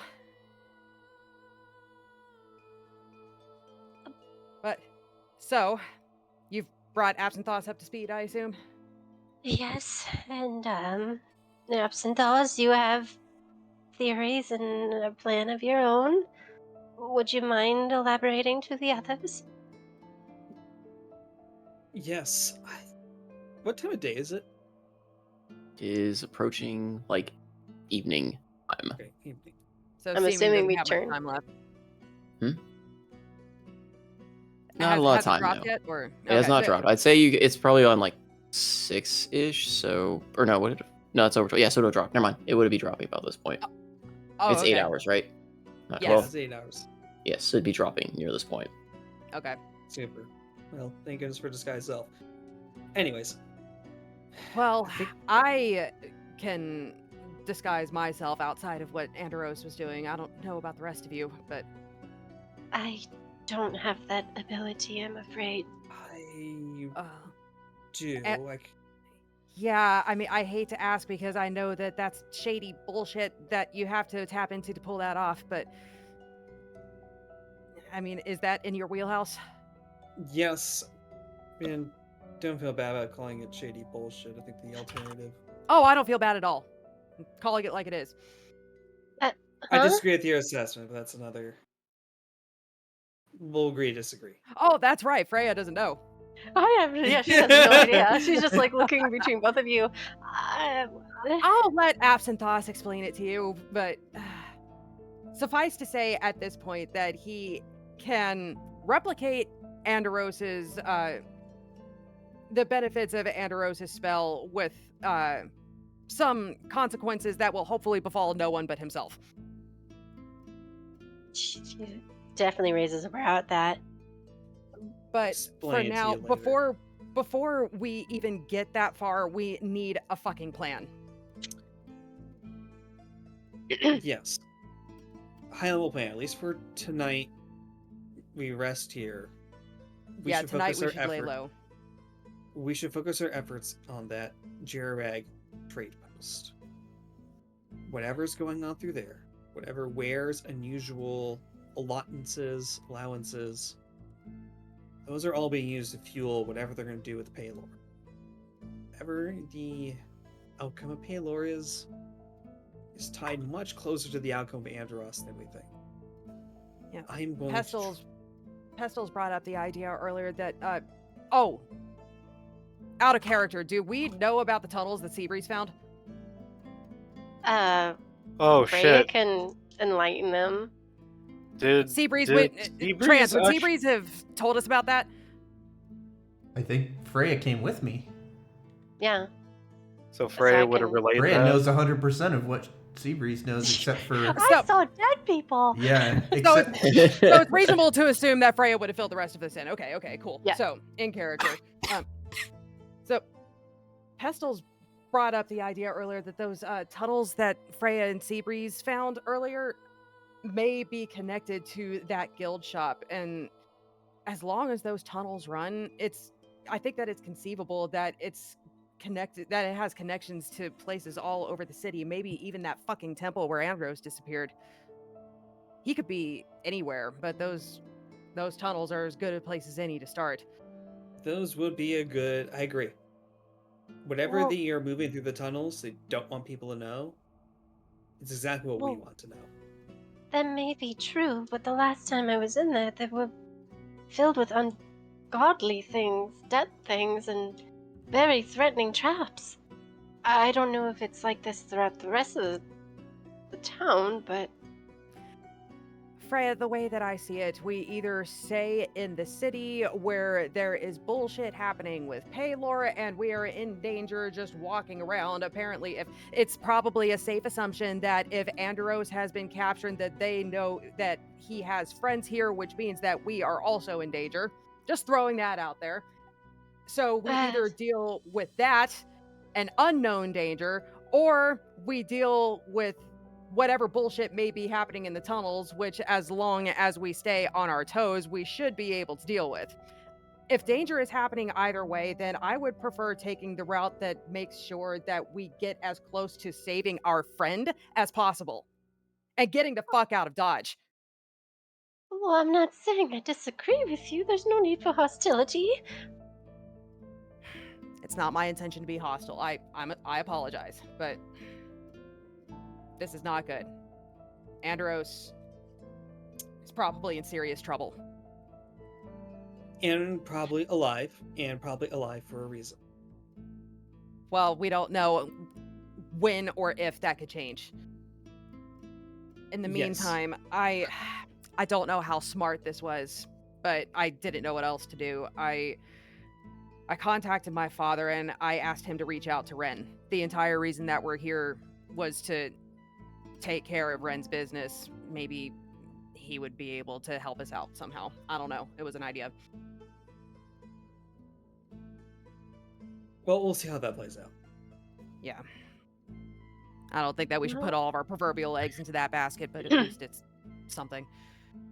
So, Well, if we do go with the latter, then we need to inform Seabreeze. I mean, she was the one that was able to read those strange runes. Oh, Seabreeze is an excellent master of stealth. I'm sure she'll find us. God, I don't have Past Without Trace on this character. Shit! Damn it! So yeah, as night continues to fall, as you're having the discussion, Seabreeze, you're watching the chantry, and as night kind of comes upon, the clergymen leave. They usher you out as they lock the doors behind you. I imagine you kind of sneak Bean in there still. Yeah, actually, that's a good idea. I'll probably see if Bean can hide somewhere a cat would hide, and then when the locks sound, I say, take up a position where you can see inside the chantry, and I'll stay outside, and we'll cover both sides. Okay. So yeah, as you're watching as night falls, for a brief moment,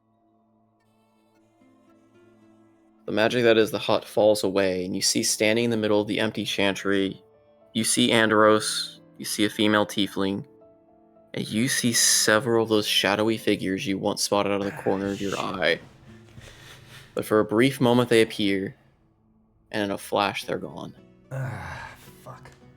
How many exactly? Roll me a perception. See if you can, if in that brief bit you caught. That's 14. You could see about 6 of the shadowy figures, but something tells you there were more. So, and it's 6 plus shadow. And then I know it's Andros' sister, but what does she look like to me? Like, what is this? A red tiefling. Red tiefling. Okay. And any clothing weapons, armor? She wearing the kind of vestiges of a clergywoman, like a cleric. Cleric, okay.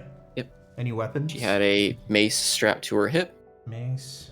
And as far as, again, just kind of a very quick inspection, that's all you really caught. Okay. And it's then, like she literally dropped the mansion and dimension doored. Yeah, I'm imagining dimension door is an action. Yes. Okay, so that's less than 6 seconds, but I'll give it to you. How does Andros look? He is bound and gagged. And it looks like Andros, or it looks like Father... It looks like Andros. Okay. And he is bound...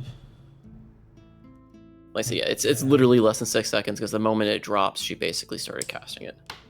Okay. And does he have all of the things that I would expect him to have on him, or does it look like they stripped him?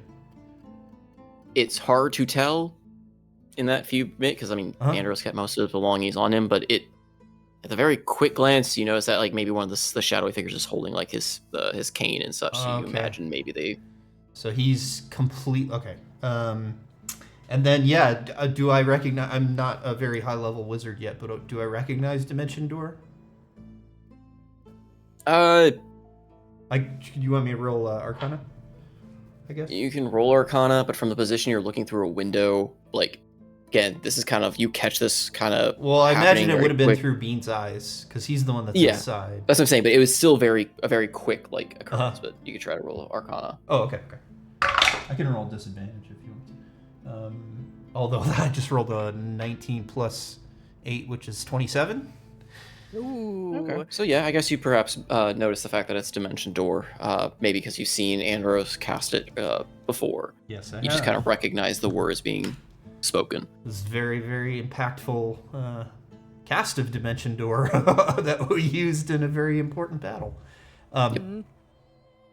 Okay. Oh, that's right. Yep. Boom, it happens. Bean is still in there? Yep, Bean is still in there. His hackles are raised a bit at being so close to these shadowy figures, but... Yeah, and so you said that there were a whole bunch of shadowy figures, 6+, and that it was Dimension Door. Now they're all gone? The ones you saw are, though you can't shake the feeling there are more that are still in there. And Bean can't see them? Bean can. I was just kind of going off the ones you saw when they teleported. Okay. But there are 6 more that remained behind. Okay. So that just as soon as they kind of come in, there's the ones that disperse. There's a couple cast basically Dimension Doors since they can't cast get all at once. Okay. Some of them are casting it on their compatriots, but there are 6 more that disperse amongst the chantry and walk out through. One heads towards the main door, and a couple head towards the rear, like, service doors, basically. Is there a single that's leaving in a particular direction? I mean, they're leaving in groups of 2 with each other at this point, but there's 2 leaving out each entryway, basically, and they kind of start vanishing into the night. Like, they are almost flickering, but their form is flickering with the darkness itself. So I can't follow them. I mean, you could try to follow them, but the ones that you follow, should you try to follow them, are not heading. They are basically resuming their patrols. Okay. It is the hour of the Night's Watch, basically, for them. The Shadow Guard. Oh, okay.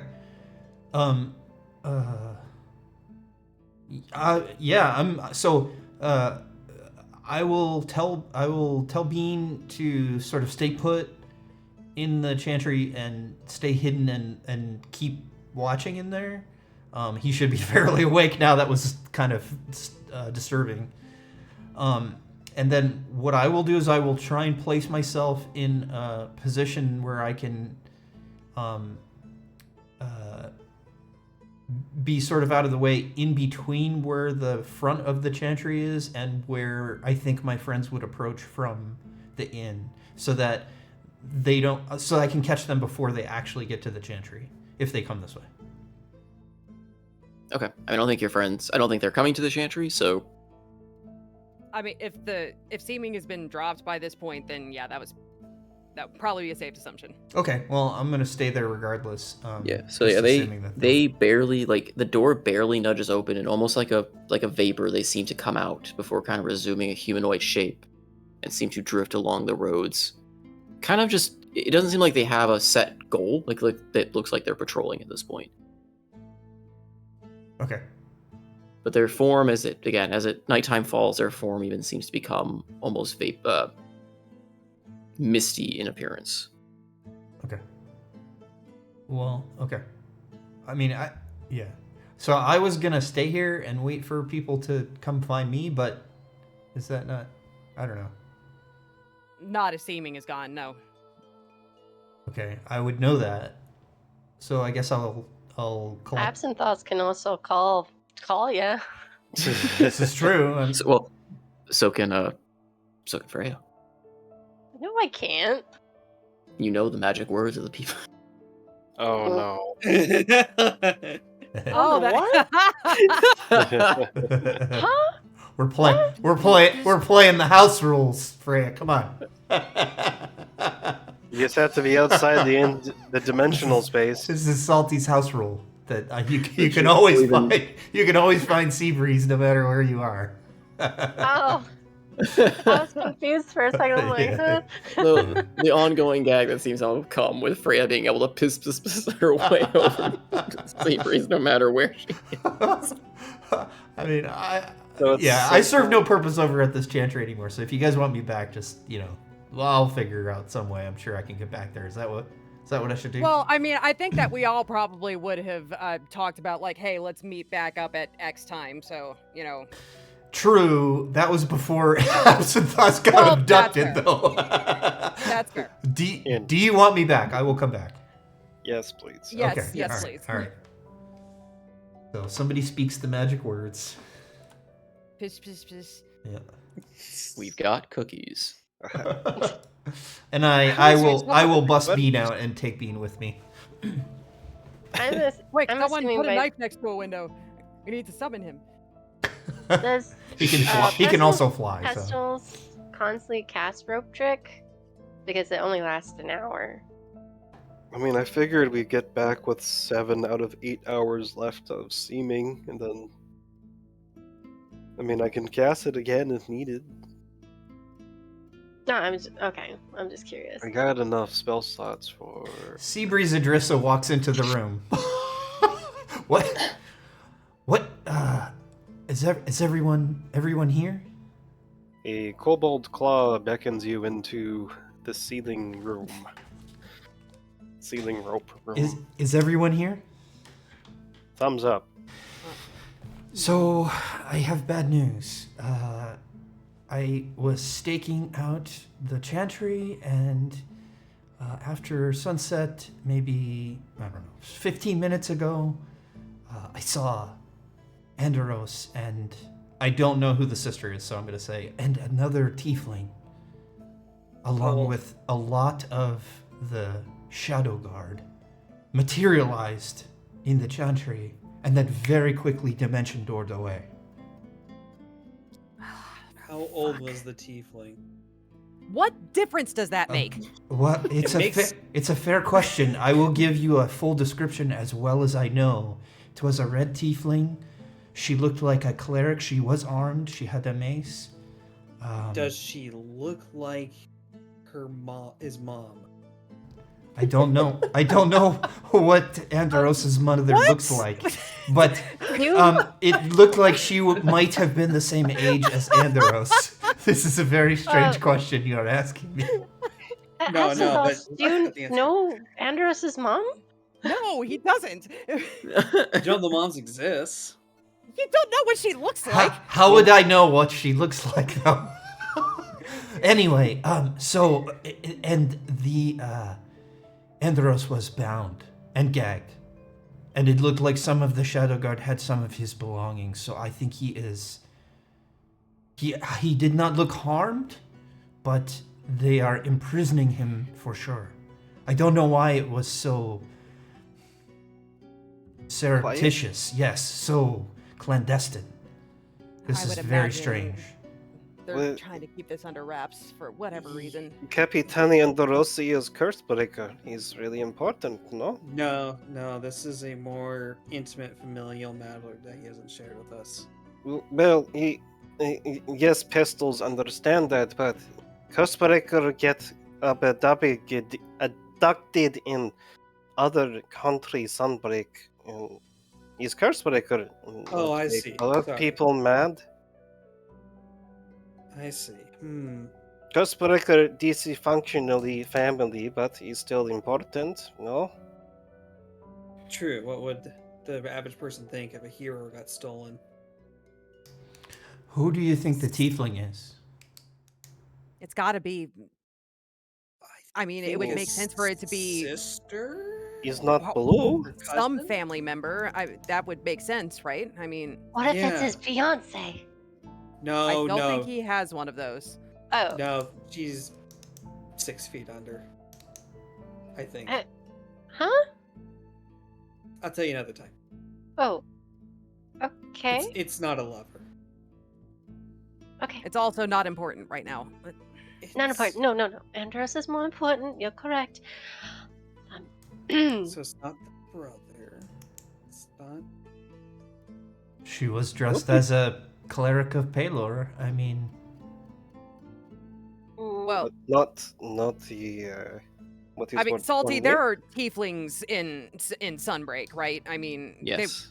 Okay. There are tieflings in all the cities. Not nearly Okay. not like super common, maybe like kind of in the same vein as the other like races, but tieflings are not, But it's not like Andros's family would be the only tieflings here. no. Okay. Andros is definitely unique in being blue, but yes, there are normal Right. red tieflings in other Okay. capacities. Well, I mean, I suppose it could be anyone, but he goes missing in the city where his family happens to be devoted to Pelor. That's too big of a coincidence. It has to be a family member, right? Yeah, I think it's a family member and probably in league with the dad, which is probably not a good thing. No. yes, he definitely did not have his disguise. He was as we know him.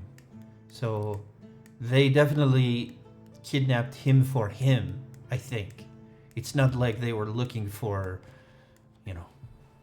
the disguise. They were looking for Andros. well, that's a good thing. I mean, they don't know that we're with him. I mean, they're not searching for us. We I don't mean, know they- that. I would not Yeah, we make that don't bet. know that. Yeah. We don't know what they know. Pistols raises a finger and points at Absinthe. So see, Apple could use look-see magicy, but Pistols worried. What if something look at Capitani, but something no? Absinthe look. That His sentence spell, right? was difficult. He's scrying. Crying. Oh my god. Say it out of character. I have no idea what you're I talking know what he's about. trying to say. Like a My scrying spell or nasal. something. Yes, scrying. Okay. God, what this if cold something sucks. It wasn't your knows that- cold, it was the speech. It's like, holy crap, I can't figure it out half the time. I knew exactly what he was saying. Oh, so- good. At least one of us. We could try scrying on him, but what if something knows that we're We're scrying, scrying on him. him? Maybe we should. Can As- we communicate with him? I've got a few options. Okay. Are there any options to communicate with him where he can talk back to you? Oh, How much yes. nosebleed does Absinthe have, by the way? It's so clotted at this point that I really should start speaking like this. Oh no. I ask again, is there a way that we can contact Andros? Where Yes. he can... Okay. I'm So hoping to do it tonight. Why are we waiting? Is it for the sake of your brain? It's the sake of my. Yes, some of it is of bodily harm, but more importantly, the one I want to do Okay. gets me a lot more information from him. Oh, okay. Pesto's no good, able to help cure wound. Could do multiple. Let me suggest that we could do. I mean, this is our friend, and what we lack right now is most certainly information. Agreed. So might it be worth doing both? One's more redundant than the other. I mean, but right now, you could cast sending and get a response from him immediately. Yes. And you could cast dream later on. I know I'm being a bit meta about this, but... No, he has a point. That's probably going to be the method he will go with. But at the same time, like, you just saw him and they've poofed somewhere. What information are we going to get other than the fact that he's still kicking? I mean, is that who he's with, why they took him, where they would have taken him to, who's involved. I mean, like, I'm assuming we're going to get parts. Okay, that's fair. That's fair. Then yes, I would like to talk to Andros using void magic. Do I have enhanced ability? Yes, I do. What would this be? What is... 9. Oh, nice. Fuck. And then I'll heal Absynthos. I mean, I can heal them. I don't have my spell slot to do anything else with. Hey, I'm a healer. Let me do my job. You have so is he!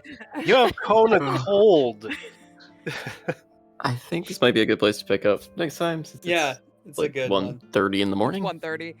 Oh God! I want to keep going. Do not forget that the next step was to actually get some information. Jesus Christ. Please. Oh my God. Salty, dude. Jesus Christ. We can only take so much. This is great. This is the most fun. No, this is awesome, and I love it. But God, I feel honored. Yeah. Everyone's plotting and planning how to get me back till 1:30 in the morning. Since the session's over, what would happen if Thamor had fucking himself into we just fucking found something. You know that scene in Rogue One where the fighter pilot, the X-wing just splatters all across the shield gate towards the end? That's probably what would have happened. It wouldn't have splattered. It would have just been very, very warm water to cleanse you of your sins. Pain, it burns a little bit. Yeah. Just a little bit. A little bit. Exponentially. The sense of catching a fish in my hand and just catching a fish in your hand would be a completely different story. It's then that the fish rise up out of the water, and it's just the head of a man, except the man's head is a fish, and there's like these Giga Chads that were. I don't know where that sentence was going. Please don't be recording. Operation Save Absynthos and Fish the Fish. tonight has been such a weird amalgamation of chaotic and completely heart-wrenching at the same time. Like, I missed my opportunity to sing "Oh Happy Days." It was very helpful. Very helpful. Yeah, no, that was a great play. I just realized we have another sister that we hate. We have Absinthe. Can we not just have one? Well, no, Hildy's sister is pretty dope. Man, Salty, you better not ruin Hildy's sister for me.